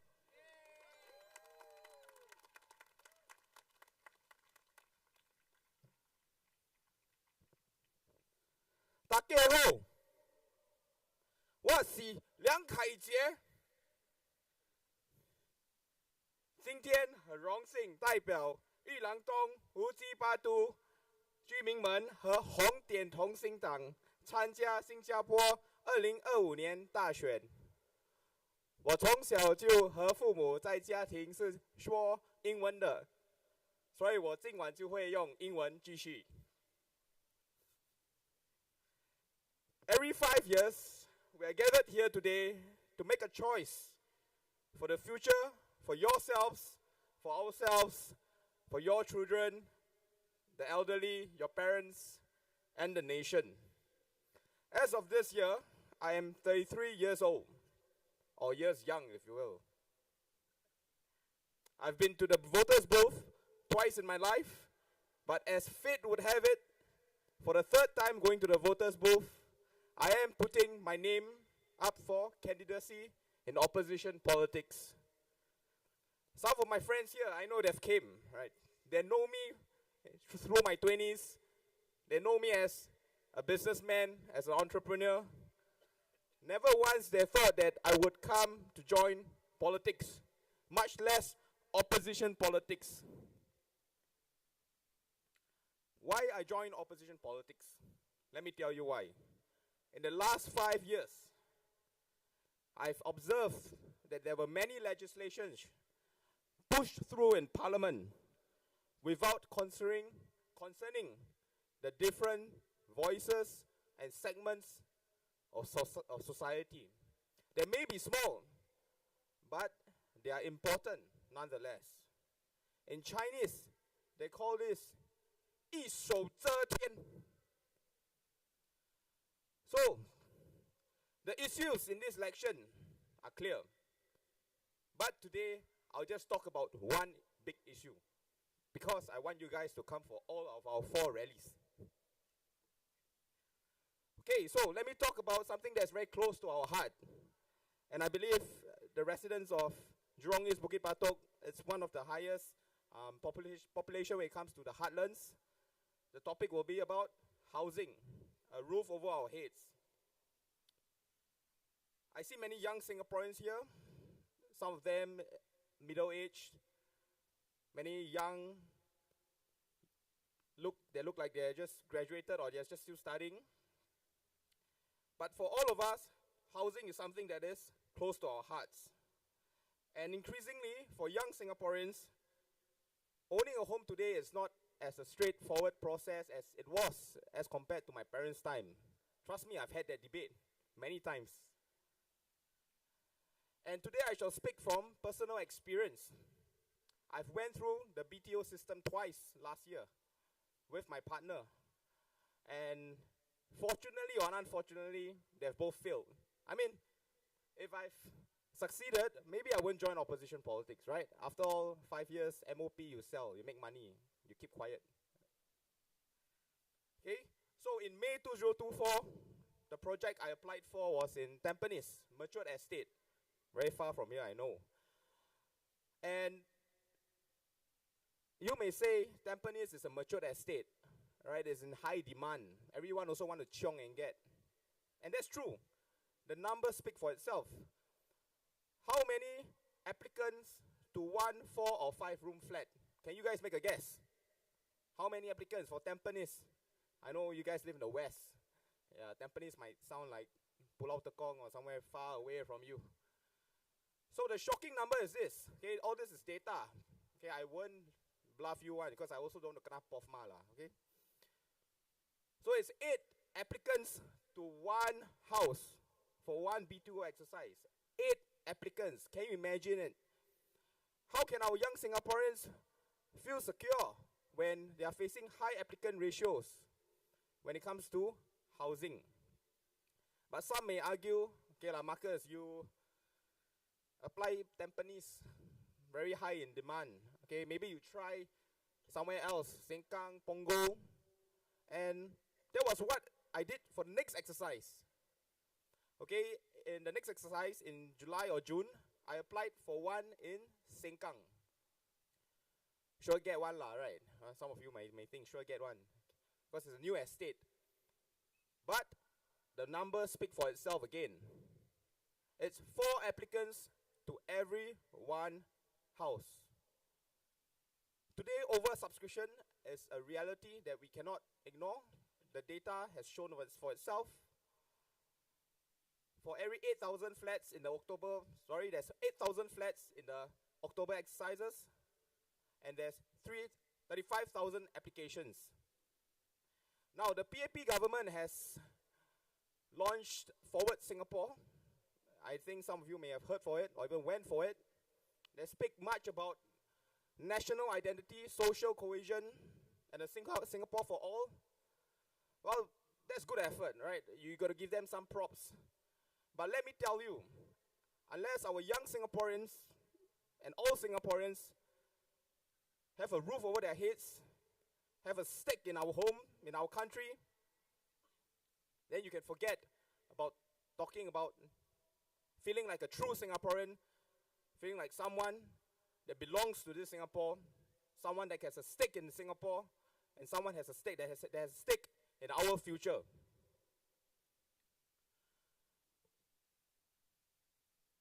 The only way to have our young, middle-aged, and old, committed, dedicated, you've heard my colleagues, many young Singaporeans, my peers alike, they've decided to move overseas, or some maybe they think, okay, let's stay in JB, it's cheaper, less stress. This is a big issue, because unless the government is able to persuade all Singaporeans of all ages to put their roots here through accessible, affordable homes, then I would say we will have a big problem in 20, 25 years. We're all done for.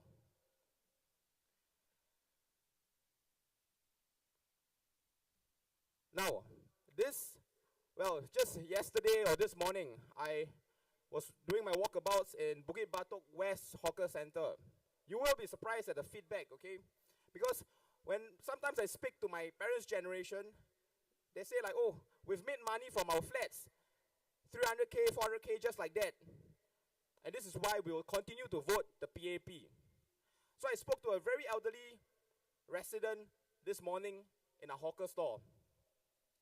He's probably retired, he has gray hair, and he's probably, money and housing is not a concern to him.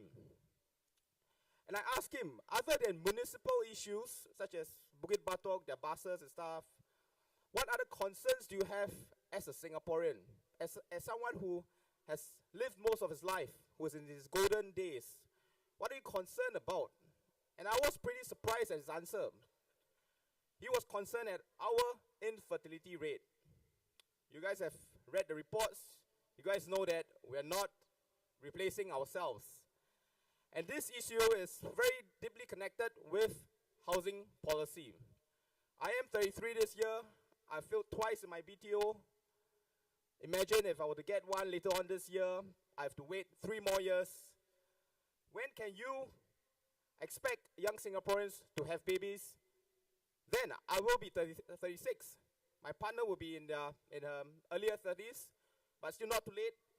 But for reasons, we will want everybody to have babies earlier, right? I think everybody would agree with that. Well, it's not just BTO pricing. A well-known publisher in Singapore has published that our housing prices is 4.5 to 4.7 times of median income. This is much more than the international standards of 3 times.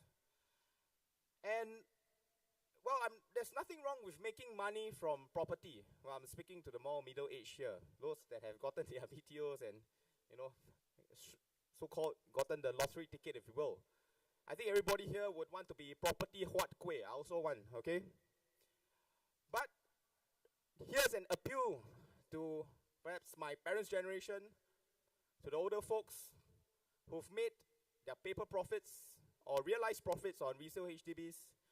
Perhaps it is time to pause and give some reconsideration and ask yourself, where can this eventually lead to?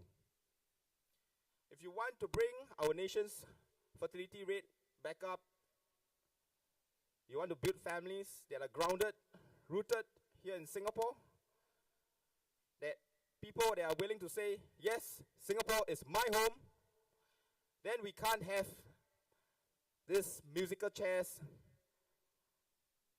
that's eventually going to tumble one day. We can't have the uncertainty, the long BTO waiting times, and skyrocketing prices. Relooking housing policies is something that RDU and Red Dot United will push for in Parliament if elected. My team and I will make sure that a roof over our heads for all Singaporeans remain affordable and accessible for all. Today, I speak not just for the residents of Jurong East and Bukit Batok, but for all Singaporeans. Well, as you guys have known, the recent tariffs by the Trump administration have shaken us. But the issues Singaporeans face at home have been front and center of our minds even before Trump's second presidency. In repeatedly pointing to geopolitical issues, the PAP seems to have forgotten that there are issues yet to be addressed and resolved here back at home. A high cost of living, job insecurity from an open labour policy, record high resale HDB prices, drastically low fertility rates, population replacement policies that may lead to a frayed social compact, and I could go on and on. Talking about social compact and social cohesion, you guys might have read the news today. Less than 32 hours ago, our government had to step in and deal with some, perhaps, foreign election interference. In today's rising geopolitical issues, there is much at stake. In my opinion, and in RDU's opinion, let's not get the population riled up over age-old issues of race, language, or religion. We should rile up the population over innovative ideas and a vibrant economy and push our young Singaporeans to take more risk.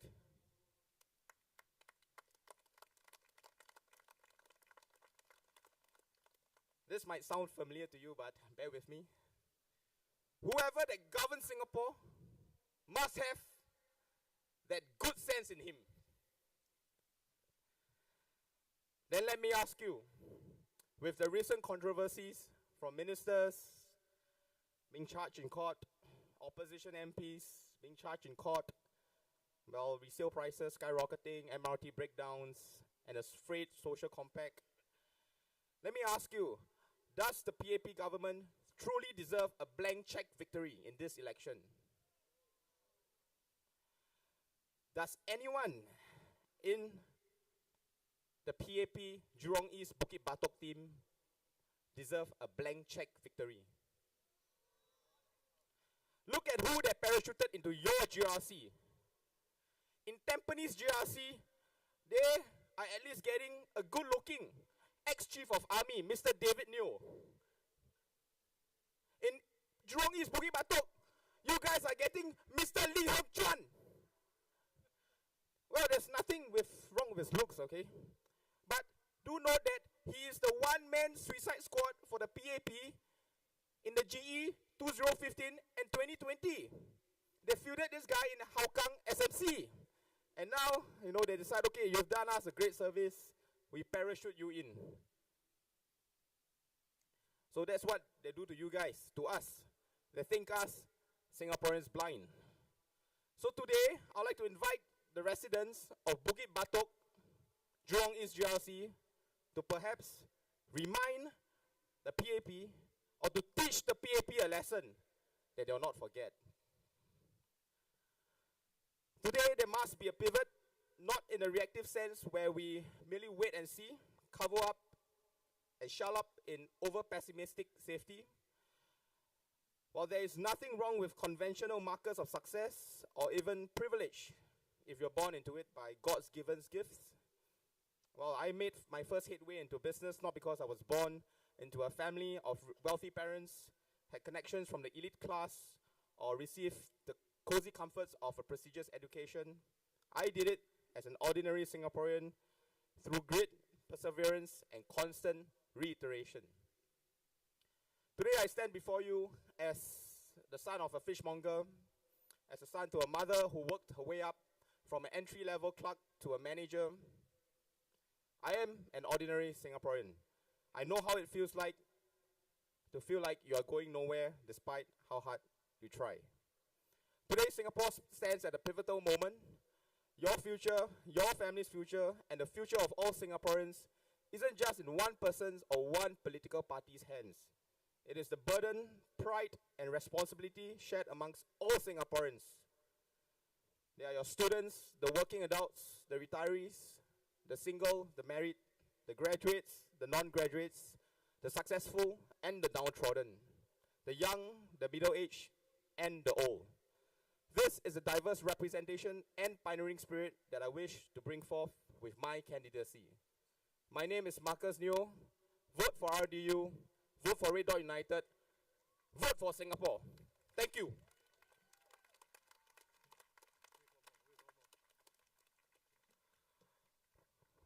Well, residents of Jurong East Bukit Batok GRC, you have heard from your first candidate, Mr. Marcus Neo. Now let me introduce Mr. Harish Mohanadas.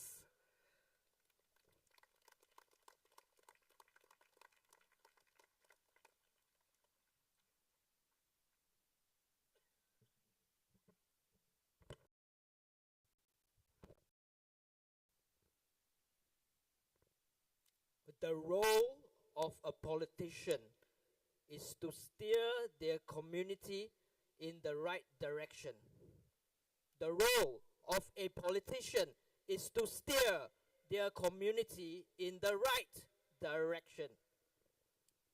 In my introductory address to you, the residents of Jurong East Bukit Batok GRC, on 5th April 2025, I mentioned that Singaporeans deserve greater control over our lives and our livelihoods.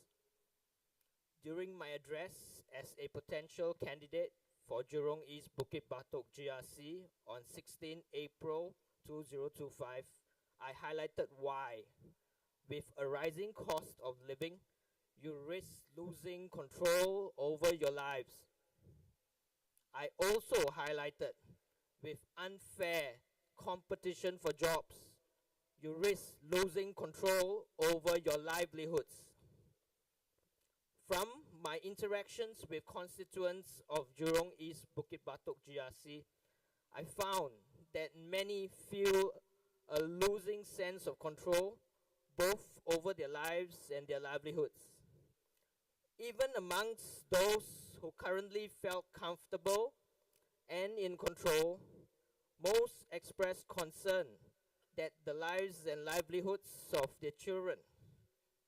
What if HDB flats keep on increasing in price? Can my kids be able to afford? This concern was very, very common. I believe that Singaporeans deserve better. We deserve greater control over our lives and our livelihoods. But how do we do this? Let me let you in on the secret. We need to iterate and iterate and iterate and iterate and iterate, and eventually we will get there. Now, notice that I didn't use the word try. We cannot keep on trying. The opposition cannot keep on trying. We need to keep iterating. When you try, you just try. You may fail. Perhaps with some luck, you may succeed. But you do not learn. However, when you iterate, you accept that you will always fail to be perfect. But you also know that you will always be moving closer and closer towards your goals. You get closer and closer towards secure housing. You get closer and closer to equitable healthcare. You get closer and closer to assured prosperity. You get closer and closer to a resilient economy. And you get closer and closer to achieving transparency in governance. Now, you can't do this blindly. When you iterate, you will need to know where you stand currently. You will need to know your goals. You will need clear, honest feedback about both your goals and where you currently stand. And then you will need to work on closing the gap. This is just one cycle. you will need to keep doing this in cycles and cycles until the gap between your goals and where you stand is small enough such that it no longer matters. Then you can take it that you have achieved success. This is the way that you work towards your goals. Those of you who have been successful will recognize this pattern. And those of you who do not yet feel successful can take heart that this is the route to success. But what does this picture miss out? It misses out the fact that you need to survive each iteration. It misses out that you don't have all the time in the world. You need to survive, and you need to keep track of time. However, for the elites, the well-connected, and the super rich, they can keep iterating with little regard for survival. With their wealth, status, and the system in place, they can buy your time and make it work for them. But for you and I, we must make sure that we survive. We must always be cognizant that we don't have infinite time. Thus, we need to be sharply aware when the goals we seek get further and further away from us, or when the effort it takes to close the gap between our goals and the current station in life becomes greater and greater and greater. And that is when we need a new social compact. This is what Red Dot United brings to the table with its proposals. Make no mistake, there will be those who try to distract you with reductionist analogies and try to fool you, but you need to remain steadfast. The question is, are your goals getting further and further away from you? The question is the effort that it takes to close the gap between your goals and your current station in life getting larger and larger and larger? And this, I reiterate again, is when you need a new social compact. And here at Red Dot United, this is what we bring to the table with our proposals. Thank you.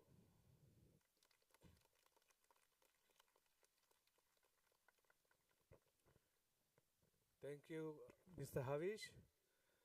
Okay, your third candidate for Jurong East Bukit Batok. She is no stranger to Jurong residents themselves.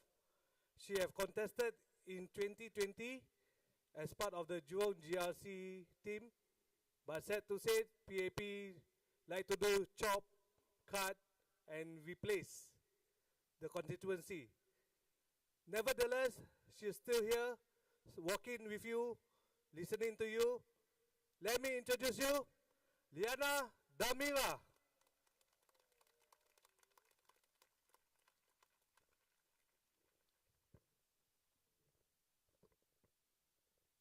I'm going to give two language speeches today, but given that my adik just sat down, I'll give her a break first.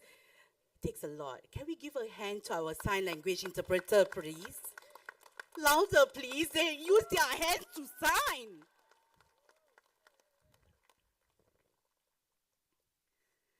Good evening, everyone. I'm here again. My name is Liana. I am still fulfilling my promises for Jurong GRC. Oh no, now it's a new GRC, Jurong East Bukit Batok. Now let me begin with a simple but important question. Have your lives improved over the last 5 years?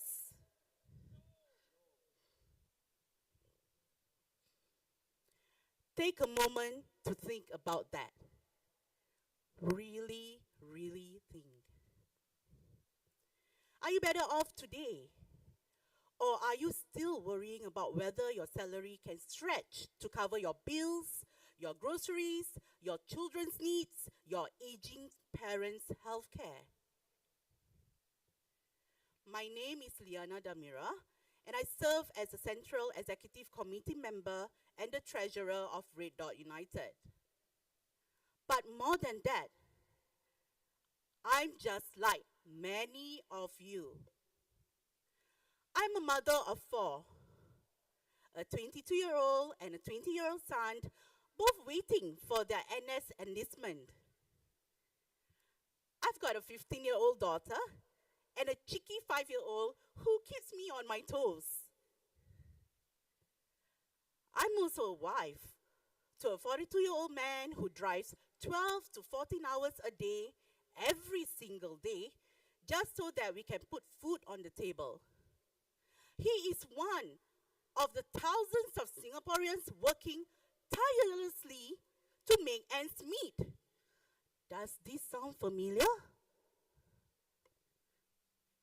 And like many women today, I wear many hats.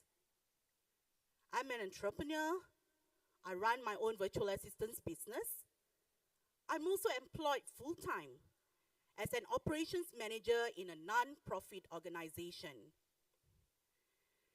Some of you might know my story. Some may even read my book, Homeless, the Untold Story of a Mother's Struggle in Crazy Rich Singapore. It's not fiction. It's not drama. It's real. It's raw. It's what I lived through. I was once homeless.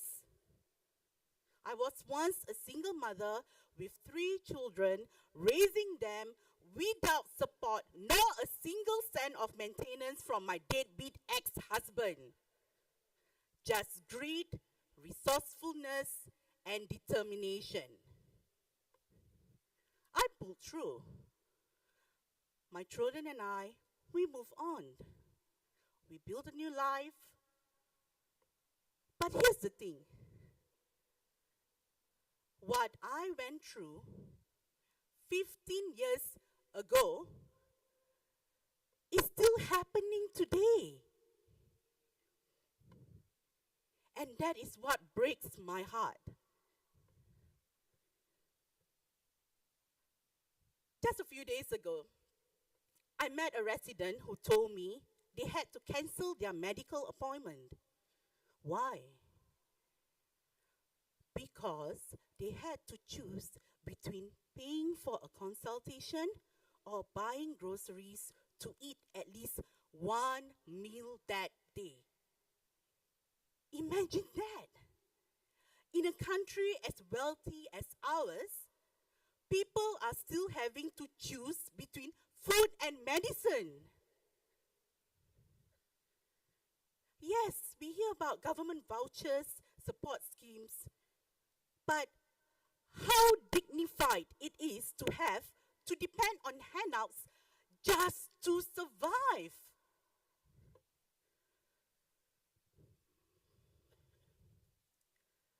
This is not just about policies. It's about people. It's about the lived experiences of our fellow Singaporeans, our neighbors, our families.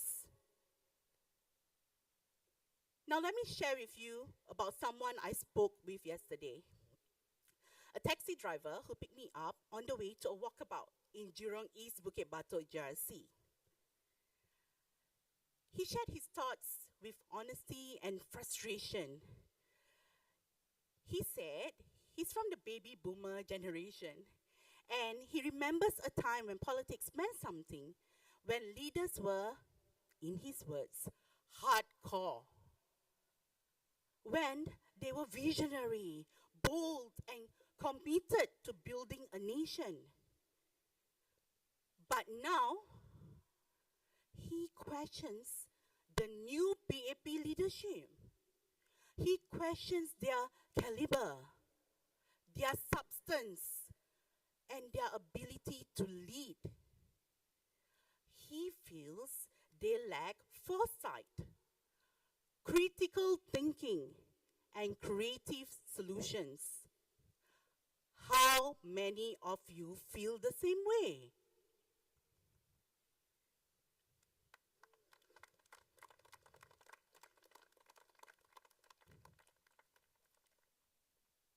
How many of you look at today's minister and wonder, what exactly do they bring to the table for Singapore's future?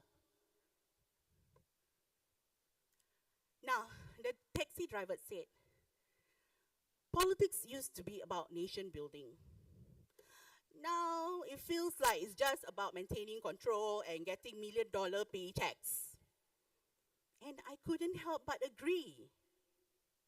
We cannot accept the status quo anymore. We need leaders who understand the real challenges on the ground. Leaders who have lived them. Leaders who don't just speak from air-conditioned offices, but from a place of shared experiences.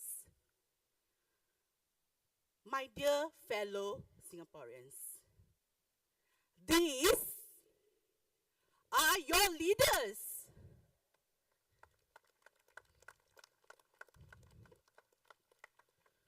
They are people who know what it means to struggle, to sacrifice, to fight for every chance to succeed. That is why I stand here today, not just as a politician, but as a mother, a wife, a worker, a Singaporean who wants better for all of us. We at Red Dot United believe that it is time for Singaporeans to be treated like first-class citizens.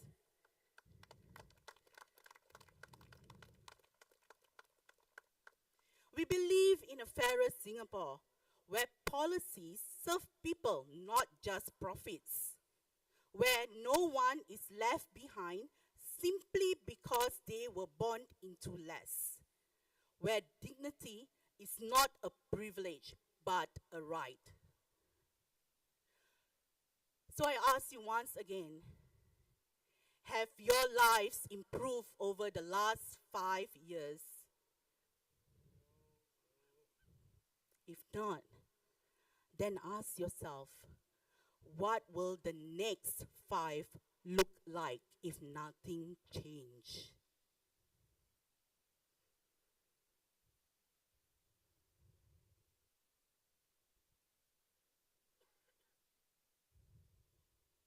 Together, let's build a Singapore that is more compassionate, more courageous, and more fair. First-class citizens, fairer Singapore, vote for RDU!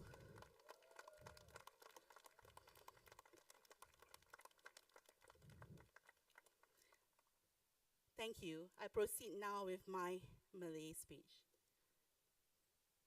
Thank you, adik. Assalamualaikum warahmatullahi wabarakatuh. Assalamualaikum warahmatullahi wabarakatuh. Selamat malam semua. Izinkan saya mulakan dengan satu soalan yang mudah tetapi sangat penting. Adakah kehidupan anda semakin baik dalam 5 tahun yang lalu? Ambil sedikit masa untuk fikirkan dan fikirkan betul-betul. Adakah anda lebih selesa hari ini atau anda masih risau sama ada gaji anda cukup untuk membayar bil, memberi barang dapur, menampung keperluan anak-anak dan juga rawatan kesihatan untuk ibu bapa yang semakin melanjut usia. Nama saya Liana Damira. Saya berkhidmat sebagai ahli jawatankuasa eksekutif pusat dan bendahari bagi parti Red Dot United. Tapi lebih daripada itu, saya adalah seperti anda semua. Saya seorang ibu kepada 4 orang anak 2 orang anak lelaki berumur 22 dan 20 tahun yang sedang menunggu untuk menjalani perkhidmatan negara. Saya juga mempunyai seorang anak perempuan berumur 15 tahun dan seorang lagi yang berumur 5 tahun yang sangat lincah dan sentiasa menceriakan hati saya. Suami saya berumur 42 tahun yang memandu 12 hingga 14 jam sehari setiap hari semata-mata untuk memastikan ada makanan di atas meja. Dia adalah antara ribuan rakyat Singapura yang bekerja keras untuk menyara hidup. Ada tak antara anda yang juga melalui perkara yang sama? Seperti ramai wanita hari ini, saya memikul pelbagai peranan. Saya seorang usahawan, saya menguruskan perniagaan dan juga bekerja sepenuh masa sebagai pengurus di sebuah organisasi non-profit. Mungkin ada di antara anda yang pernah mendengar kisah saya, mungkin juga ada yang telah membaca buku saya, Homeless, The Untold Story of a Mother's Struggle in Crazy Rich Singapore. Ini bukan cerita rekaan, bukan drama. Ini adalah kisah benar. Ini adalah realiti yang saya lalui sendiri. Saya pernah menjadi ibu tunggal yang membesarkan 3 orang anak tanpa sebarang bantuan kewangan mahupun nafkah daripada bekas suami yang lepas tangan. Apa yang saya ada hanyalah Allah, semangat, kebijaksanaan dan ketabahan. Alhamdulillah, saya dan anak-anak berjaya keluar daripada fasa itu. Kami bina kehidupan baru, tetapi yang menyedihkan, masalah yang saya alami 15 tahun dahulu masih berlaku hari ini. Dan inilah yang benar-benar menghancurkan hati saya. Baru beberapa hari lepas, saya bertemu dengan seorang penduduk yang terpaksa batalkan janji temu pakar perubatan. Kenapa? Kerana dia perlu pilih antara membayar kos rawatan doktor atau membeli barangan dapur supaya sekurang-kurangnya ada satu hidangan untuk dimakannya pada hari itu. Bayangkan, di sebuah negara yang kaya seperti Singapura, masih ada rakyat yang perlu memilih antara makanan dan ubat. Ya, memang ada voucher kerajaan, ada skim bantuan.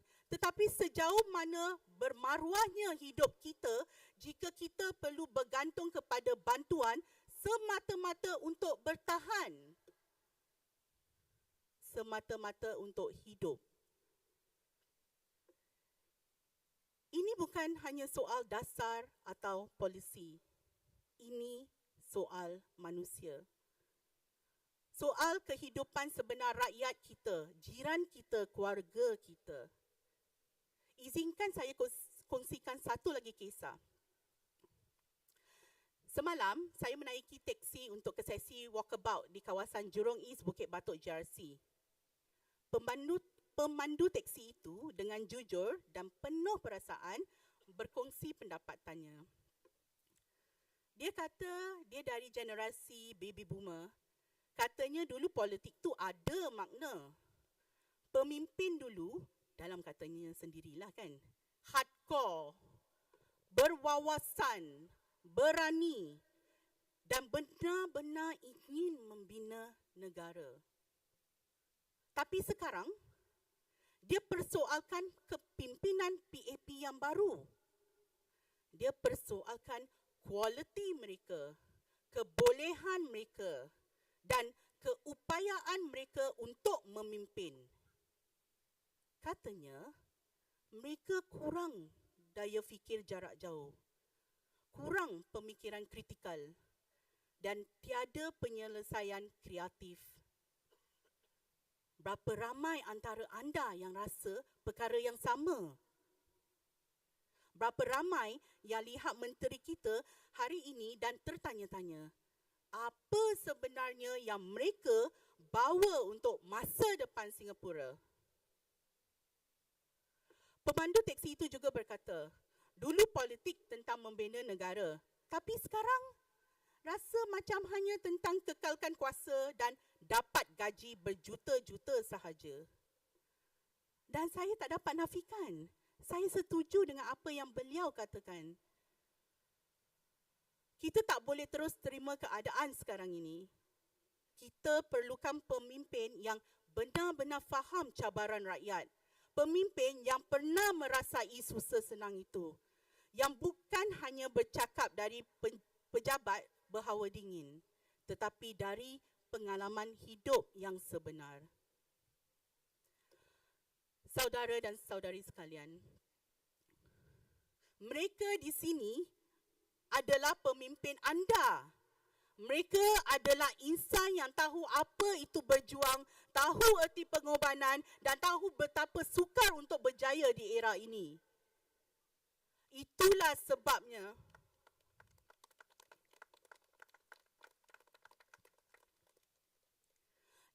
sebabnya saya berdiri di sini hari ini. Bukan sekadar sebagai ahli politik, tetapi sebagai seorang ibu, seorang isteri, seorang pekerja dan rakyat Singapura yang mahukan masa depan yang lebih baik untuk kita semua. Kami di Red Dot United percaya bahawa sudah tiba masanya rakyat Singapura dilayan sebagai warga negara kelas pertama. Kami percaya pada sebuah Singapura yang lebih adil, di mana dasar dan polisi memberi manfaat kepada rakyat bukan semata-mata keuntungan, di mana tiada siapa yang ketinggalan hanya kerana mereka dilahirkan dalam keadaan serba kekurangan, di mana maruah hidup bukan satu keistimewaan tetapi sesuatu hak asas.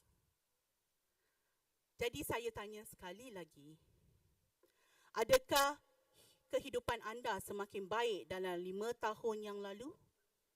Jika tidak, tanya diri sendiri, bagaimanakah 5 tahun akan datang jika tiada apa-apa pun yang berubah? Ayo kita bina Singapura yang lebih penyayang, lebih berani dan lebih adil. Warga negara kelas pertama, Singapura yang lebih adil, undilah RDU. Terima kasih.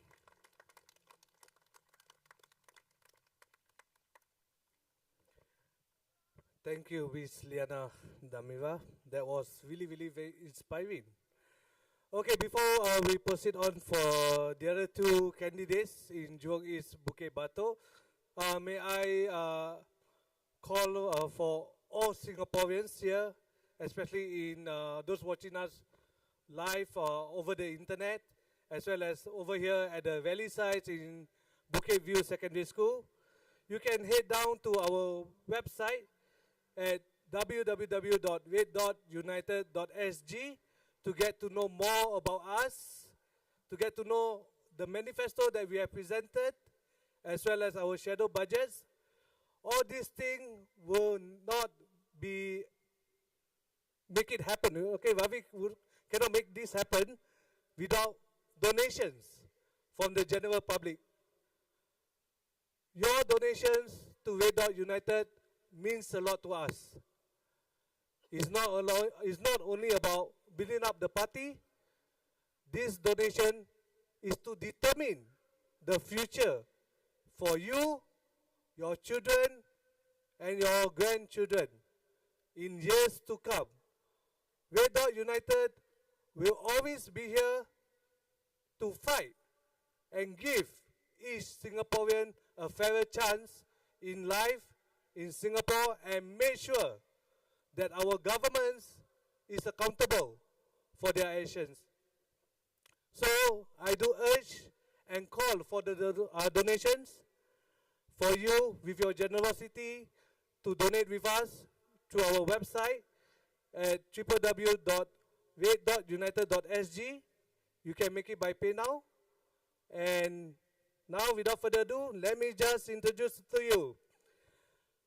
He's an artist, a freelance artist, a dedicated, passionate guy who loves Singapore. Mr. Ben Kwa.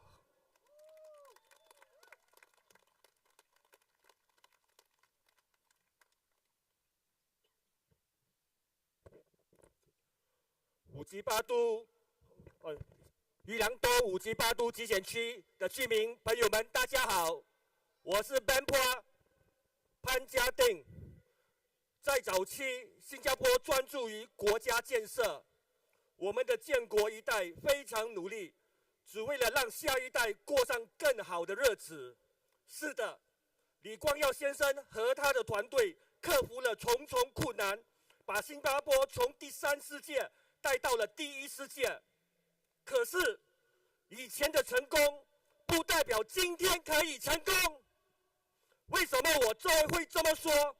你们看看，我们的城市面貌焕然一新，有漂亮的建筑，滨海湾花园、樟宜机场的竹儿、新的飞禽公园等等。而且我们还在策划新建樟宜机场第5航站楼。但我们必须坦诚地问一句：新加坡人的收入是否也有同样的增长？有没有？对，国家在进步，但许多人的薪水多年停滞不前，都没有涨到。你们觉得这是好事吗？不好。国家的进步应该是全民共享的成功，而不是体现在高楼大厦和地标建筑上。我们应该关注的不只是建了多少美观的地标建筑，而是这个现任政府究竟为人民建设了怎样的生活。一个真正成功的新加坡，应该是全民进步、人人受惠的新加坡。还有，请大家记住，无论是执政党议员还是反对党议员，都可以做基层工作，参加活动，跟你握握手，跟你说嗨嗨拜拜，在社区里露露面子。但是，在基层出现和真正改善人民生活是两回事。我们不能忘记，当这些 PAP 议员走入社区，跟你笑笑嘻嘻握手，大家心里也清楚，你们也见证了，你们他们还是最终支持调高消费税 GST、交通费等等，让你们生活不好过，对不对？这些政策都在伤害中低收入群组。新加坡人已经清醒了，我相信，知道所有 PAP 议员都会顺着党的路线，所以代表人民不只是被看见，而是在关键时刻能不能站出来为人民说话、争取，对不对？再看看裕良东5级8都集选区，有傅海燕部长坐镇，并不代表所有居民的生活就会自动变好。我们别玩文字游戏了，他一个人不能代表整个团队。整个 GRC 一共有5位议员，如果 PAP 政府提出了不利于人民的政策，每位议员都不敢为人民发声，最终吃亏的是谁？是我们居民，新加坡人。你说的对不对？我说的对不对？选举真的不是比人气高，而是要选一个真正担当、愿为你们发声、肯做事、改善民生的团队。居民必须认清这一点。你投的票不是单单给一位部长，而是整个团队。已经那么多年了，你们觉得 PAP 真的真心关心你们吗？我感觉这些 PAP 部长们的生活是步步高升，人民的日子是过得越来越惨，你们同意吗？如果我们想要一个更公平的、更有进步空间的社会，社会上更富裕的人，那些超级富豪，也必须准备做好承担更多责任。合理设计的财富税，对，合理设计的财富税，不会让有钱人受不了，却能大大改善基层和弱势群体的生活。只有这样，我们才能打造一个属于所有人的社会，而不是服务少数群体。你们同意吗？我也想强调，像有盖走道、无妨碍通道、绿化这些硬件设施，任何政党都会推动这些基本服务的，这是普通常识。不管你是反对党也好，还是执政党人民行动党，都会这样做的。人民行动党不应该将这些当作政绩炫耀，对，不要当作这个政绩来炫耀。真正值得评价的是，政府如何通过制度和政策来改善普通人的生活。最后，让我和我的团队进入国会为你们发声，让我们一起争取更公平的社会。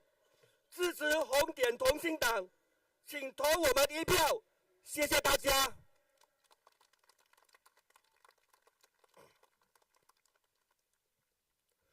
Now let me speak briefly in English. Hello Singaporeans, hello residents of Jurong East Bukit Batok GRC. From the past to today, our skyline is transformed greatly. We have beautiful buildings, gardens by the bay, the jewel at Changi, a new bird park, and plans for Changi Airport Terminal 5. But let's ask ourselves honestly, has the people's income grown in the same way? While the country moves forward, many workers' salaries have stayed stagnant for years. National progress should be shared by everyone, not just seen in buildings and landmarks. It's time to look not just at the buildings we have built, but the lives we are building. A truly successful Singapore is one where progress lifts every Singaporean. Please remember, any MP, whether from the ruling party or the opposition, can do grassroots work. Any MP can attend events, shake your hand, smile at you, and be visible in the community. But there's a difference between being seen on the ground and truly improving people's lives.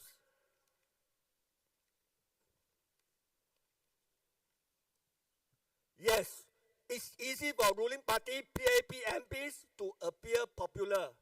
But let's not forget, PAP MPs will say they walk the ground and yet still vote for things like GST hikes, transport fare hikes, policies that hurt the middle and lower income groups the most. And when it comes down to it, PAP MPs will always toe the party line, even if it means voting for policies that will make your life harder. Do you agree? Representation isn't just about being seen. It's about standing up when it matters. What do you think? They deserve to be our MP? So let my RDU team and I enter Parliament to speak out for all of you. All Singaporeans should live a dignified life. Everyone living and working in Singapore should be treated fairly. Let's work together for a fairer society. Support the Red Dot United. Please cast your vote for us. Vote Red Dot United. Vote RDU. Thank you, everyone.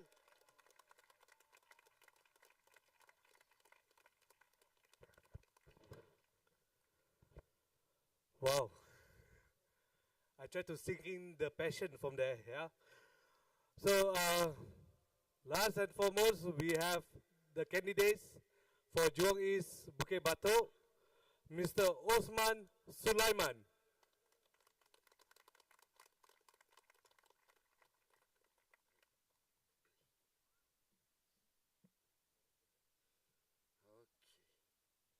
Good evening, voters of Jurong East and Bukit Batok. My name is Osman Sulaiman. I'm one of the candidates contesting in this GRC, and I've contested the past 3 elections. And surprisingly, today, the issues of the past is still valid today. And you know why this election, the PAP has always make it a rush affair, right? They want to make it as short as possible. It is because they know that they are not as strong and formidable as some of us would like to think they are. How else can you explain?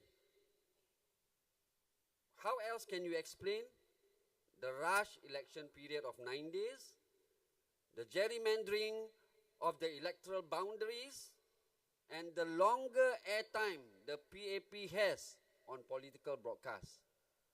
You know, if you are a strong opponent, you'll fight a fair competition, whereas a weak opponent will resort to underhand tactics to gain the upper hand. Despite the unlevel playing field that the opposition parties have faced, we will continue to do our best with whatever little resources that we have. Singaporeans have been giving numerous feedback to the PAP government, but it has fallen on deaf ears. For 30 years, the PAP has not been able to solve our long-standing issues. In fact, it has worsened over time. They boast that they have a track record second to none, which is true. But please also be reminded that these track records include the downward spiral of our fertility rate, the increased income inequality, the higher cost of living, and the skyrocketing prices of flats, and expensive healthcare, and most importantly, the stagnation of your wages. So these are their track records too. Recently, the Prime Minister Lawrence Wong has said the best way to manage cost pressure is to keep income rising faster than inflation. Now I want to ask Minister Lawrence Wong, what has he implemented to keep our income rising faster than inflation? Nothing. Nothing concrete. In fact, it allows cheap foreign labor from around the region into Singapore. Without implementing minimum wage locally, this is a slow death for the working class.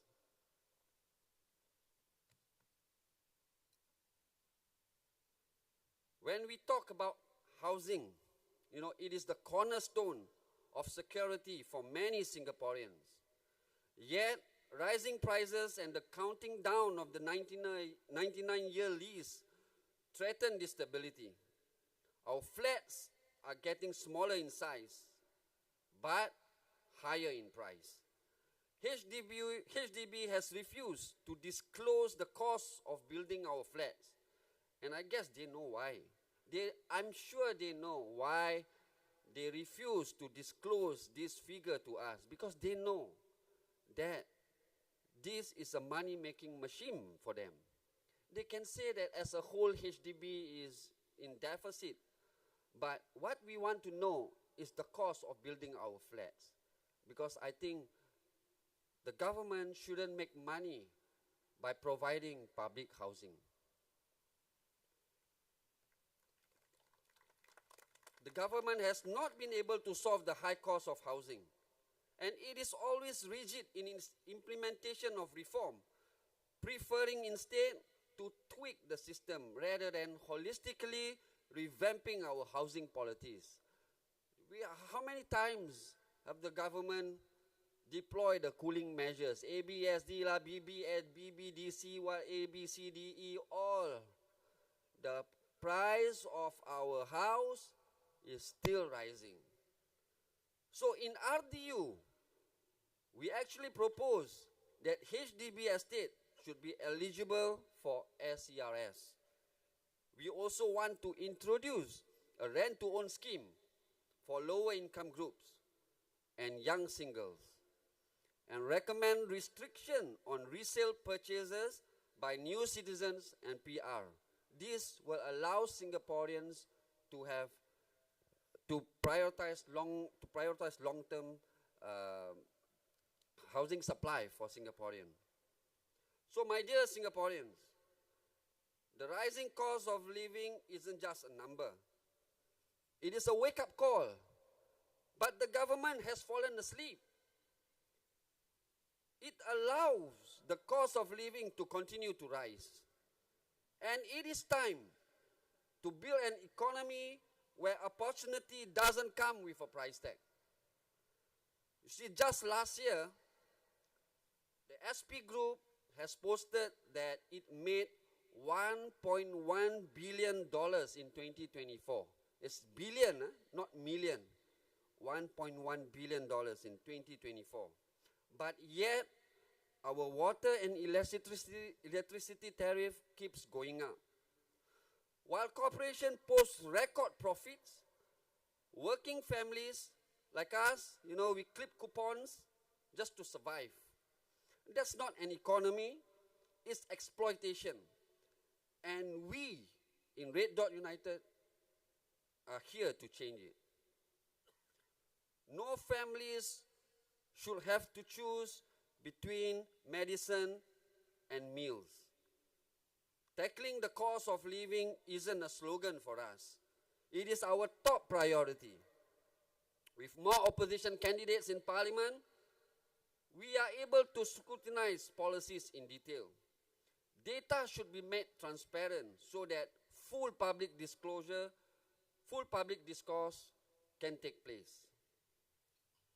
So you see, when each time the opposition parties, the alternative offer an alternative solution, the PAP keeps repeating the old rhetoric.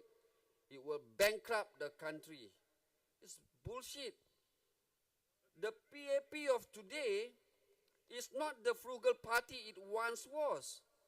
Millions of public funds have been wasted, which if we put in the right place, it can be channeled towards funding more social programs and creating a first-class citizen.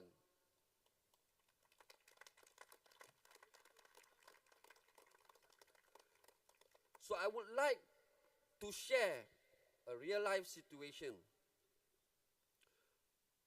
My dad was diagnosed for having lung cancer in 2022, so at the age of 81. So what saddens me the most is that despite having money in his MediSave account, he wasn't able to utilize any of his funds. There are a lot of limitations regarding the use of his MediSave. In any case, sorry, just now I was very heated up. I used the word bullshit, yeah. My apologies. So there's a lot of limitation regarding the use of his MediSave.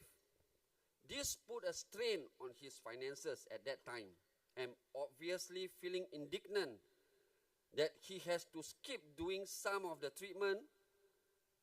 So he has decided, to do away with treatment altogether, despite our assurances to him that we can afford, the children can afford his treatment, but he is a proud man. He is more upset that when he has the money in MediSave, he cannot utilize it for his operation. So healthcare should be a right, not a burden. This is why RDU in our manifesto outlines reforms to ensure MediFunds is more accessible expand our MediShield Life to include mental health and chronic disease treatment, and cap out-of-pocket healthcare costs.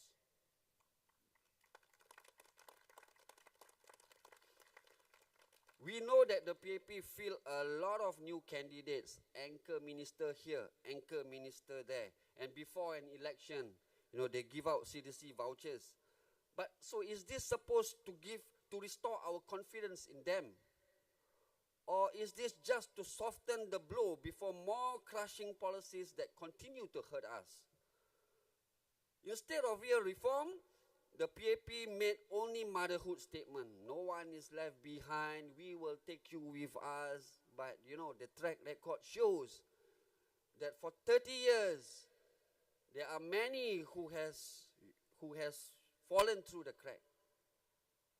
Stale solutions from the PAP, tweaking here and there without, concrete solution, and hoping that the problem will go away. It is dangerous to lodge all power in one party and keep it there. This leads to bad governance and gradual deterioration of public morals. So every political party, they has the same conviction. Wants to make Singapore a great nation, to make Singapore a better place. The PAP has that power for 50 years. Somehow along the way, it has lost its direction. You see, the 9% increase in our GST, I'm sure a lot of Singaporeans are unhappy about it. But none of your PAP MP disagrees with it. None of them talk about it in Parliament. So you are not being represented properly. If you like your MP because, he or she is a good person, by all means, I believe they are a good person too. But a good person doesn't necessarily mean they are effective. We have the ability to vote an incompetent government out.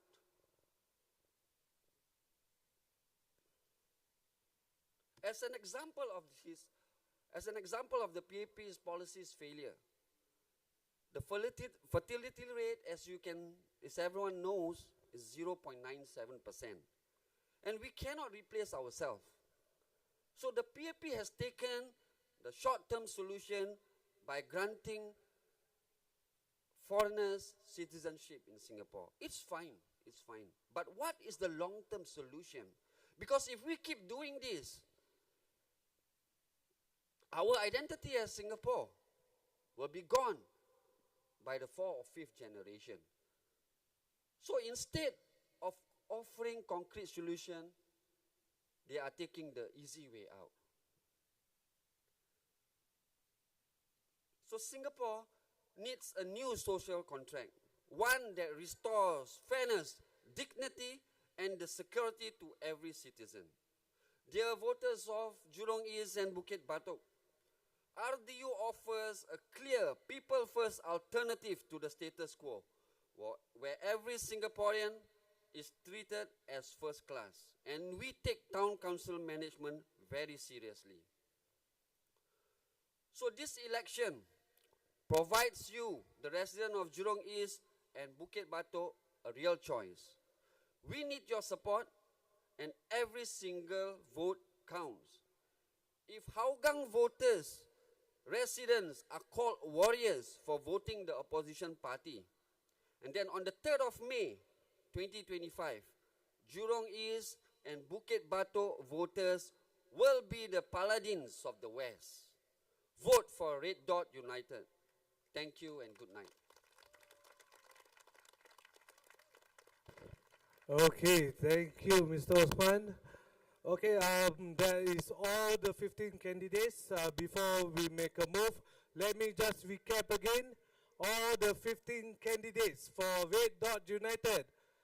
From Holland Bukit Timah, Mr. Sharat Kumar. Emily Rao. Nazar Subair. And myself. Jurong Jurong Central SMC, Ms. Kala Manikam. Nisun GRC, Dr. Syed Alwi, Dr. David Fu, Mr. Tang Heng Chuan, Ms. Sharon Lin, and Mr. Ravi Philemon, as well as Jurong East Bato GRC, Mr. Osman Sulaiman, Mr. Ben Pra, Ms. Liana Damiva, Mr. Harry Mohanadas, and Mr. Marcus Neo.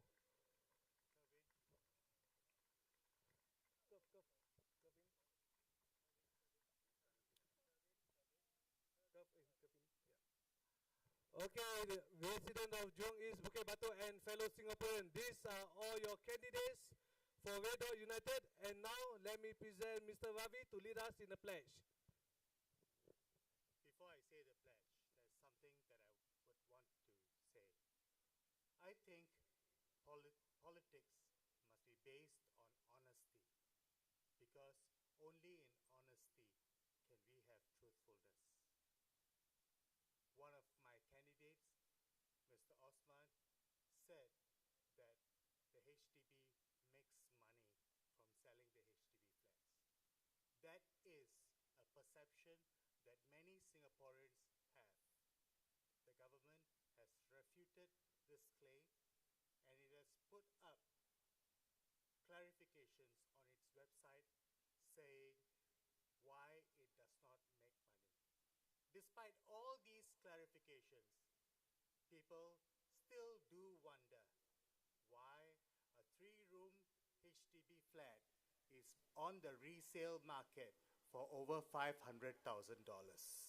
That is a real issue. Don't you agree?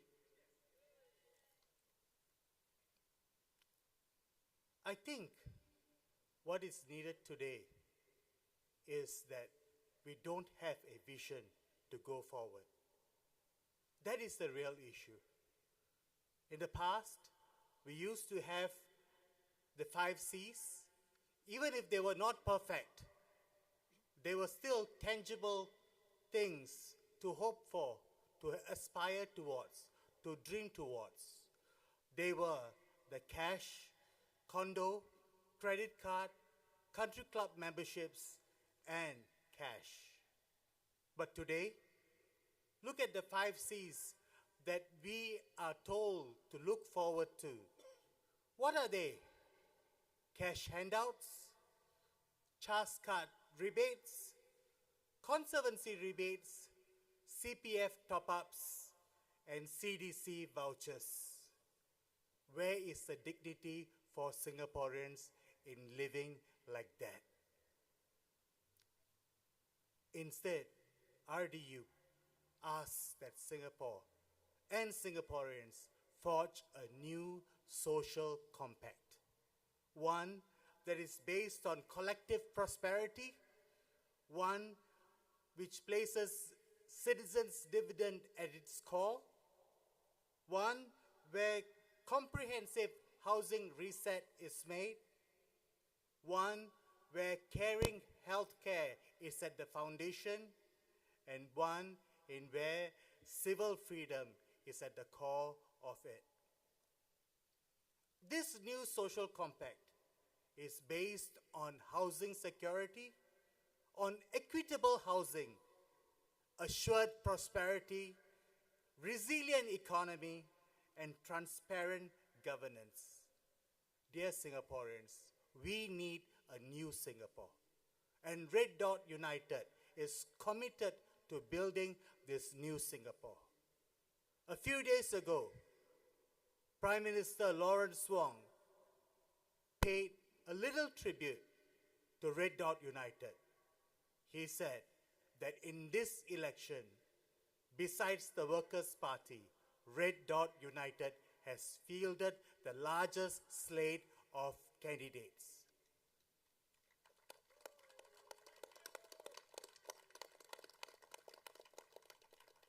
We are not kucing kurap. RDU is here to stay. And we have given you a good slate of candidates that you can put your trust in. In our slate there are PhD holders, there are captains of industries, there are entrepreneurs, and of course, there are very young Singaporeans. People from all ages, people from all languages, people from different races, people just like you and just like me, no different. We are not cut from the same cloth. Look at the candidates that the PAP has offered you. They have offered you the same and the same. Civil servants, people who are linked to the establishment, people who are cut from the same cloth, people who live in ivory towers, people who align more with the billionaire class. Do you think they will make life better for you? Come May 3rd, 2025, give Red Dot. Particularly issues that Singaporeans are concerned about. Why were they silent? Now, to be clear, union work is not easy. Persuading workers while speaking up for them behind closed doors can be difficult work. I believe that rank and file unionists work hard and push hard for better rights for workers because of their passion for workers. I thank them for that. So Singapore, let us help the PAP candidates in Jalan Kayu and Tampines Changkat, who are the top leaders in NTUC, to be full-time NTUC union leaders. We should save them from spending time in parliament and from managing town councils. If they wish to, they can still lobby the PAP government by virtue of NTUC's symbiotic relationship with the PAP. The NTUC's close relationship with the PAP ensures that NTUC is a guaranteed trampoline for losing PAP candidates. It is the safest trampoline for a politician anywhere in Singapore and maybe anywhere in the world. But you must be a PAP candidate to earn the right to bounce on it. Now, my friends, elections come around only once every 5 years. On the 3rd of May, we have an excellent opportunity to build a more robust and balanced political system. Parliament should be where we discuss and where justified support pro-Singapore initiatives, regardless of political party. And the only symbiotic relationship the Workers' Party is interested in is a symbiotic relationship with all Singaporeans. Parliament is where the Workers' Party will work hard for you rationally and responsibly. Vote the Workers' Party, working for Singapore.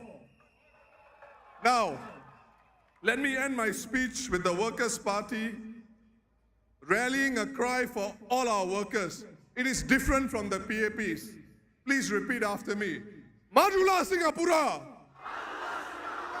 Majulah Singapura!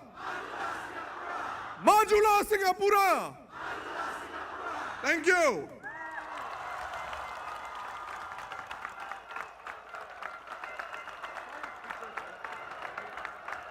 Now, my fellow Singaporeans, before I end, I want to share some thoughts on the Prime Minister's press conference earlier this afternoon. It was a serious press conference, so please hear me out. The Prime Minister took a break from the political campaign to speak as a Singaporean. He said, and I quote, "I'm not here to talk about my concerns about the party. I'm here to talk about my concerns for Singapore and our country," unquote. So let me give the Prime Minister the courtesy of doing the same for the next 1 minute. I'm a Singaporean. This is the only home I know. I don't have investment properties overseas. I entered politics to advance and champion a better Singapore than the one I was born in. One that is more just and fairer for all Singaporeans, including our minorities. I passionately believe in a race-neutral Singapore where we are judged not by our race or the color of our skin, but by our deeds and our common humanity. My colleagues and I categorically reject the involvement of any foreign element whatsoever in our domestic politics. Singapore is our business, nobody else's. And if I can put on my party hat to any foreign element, the Workers' Party does not need your support. We only need the support of our people, our fellow Singaporeans. Thank you, Tampines. Thank you, Tampines Changkat. Have a good evening. Thank you.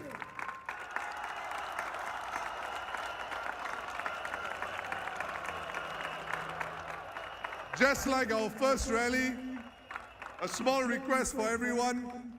Please go home safely. Make sure every single piece of litter is cleared from the school compound. And I'll see you at our next rally. All the very best. Thank you.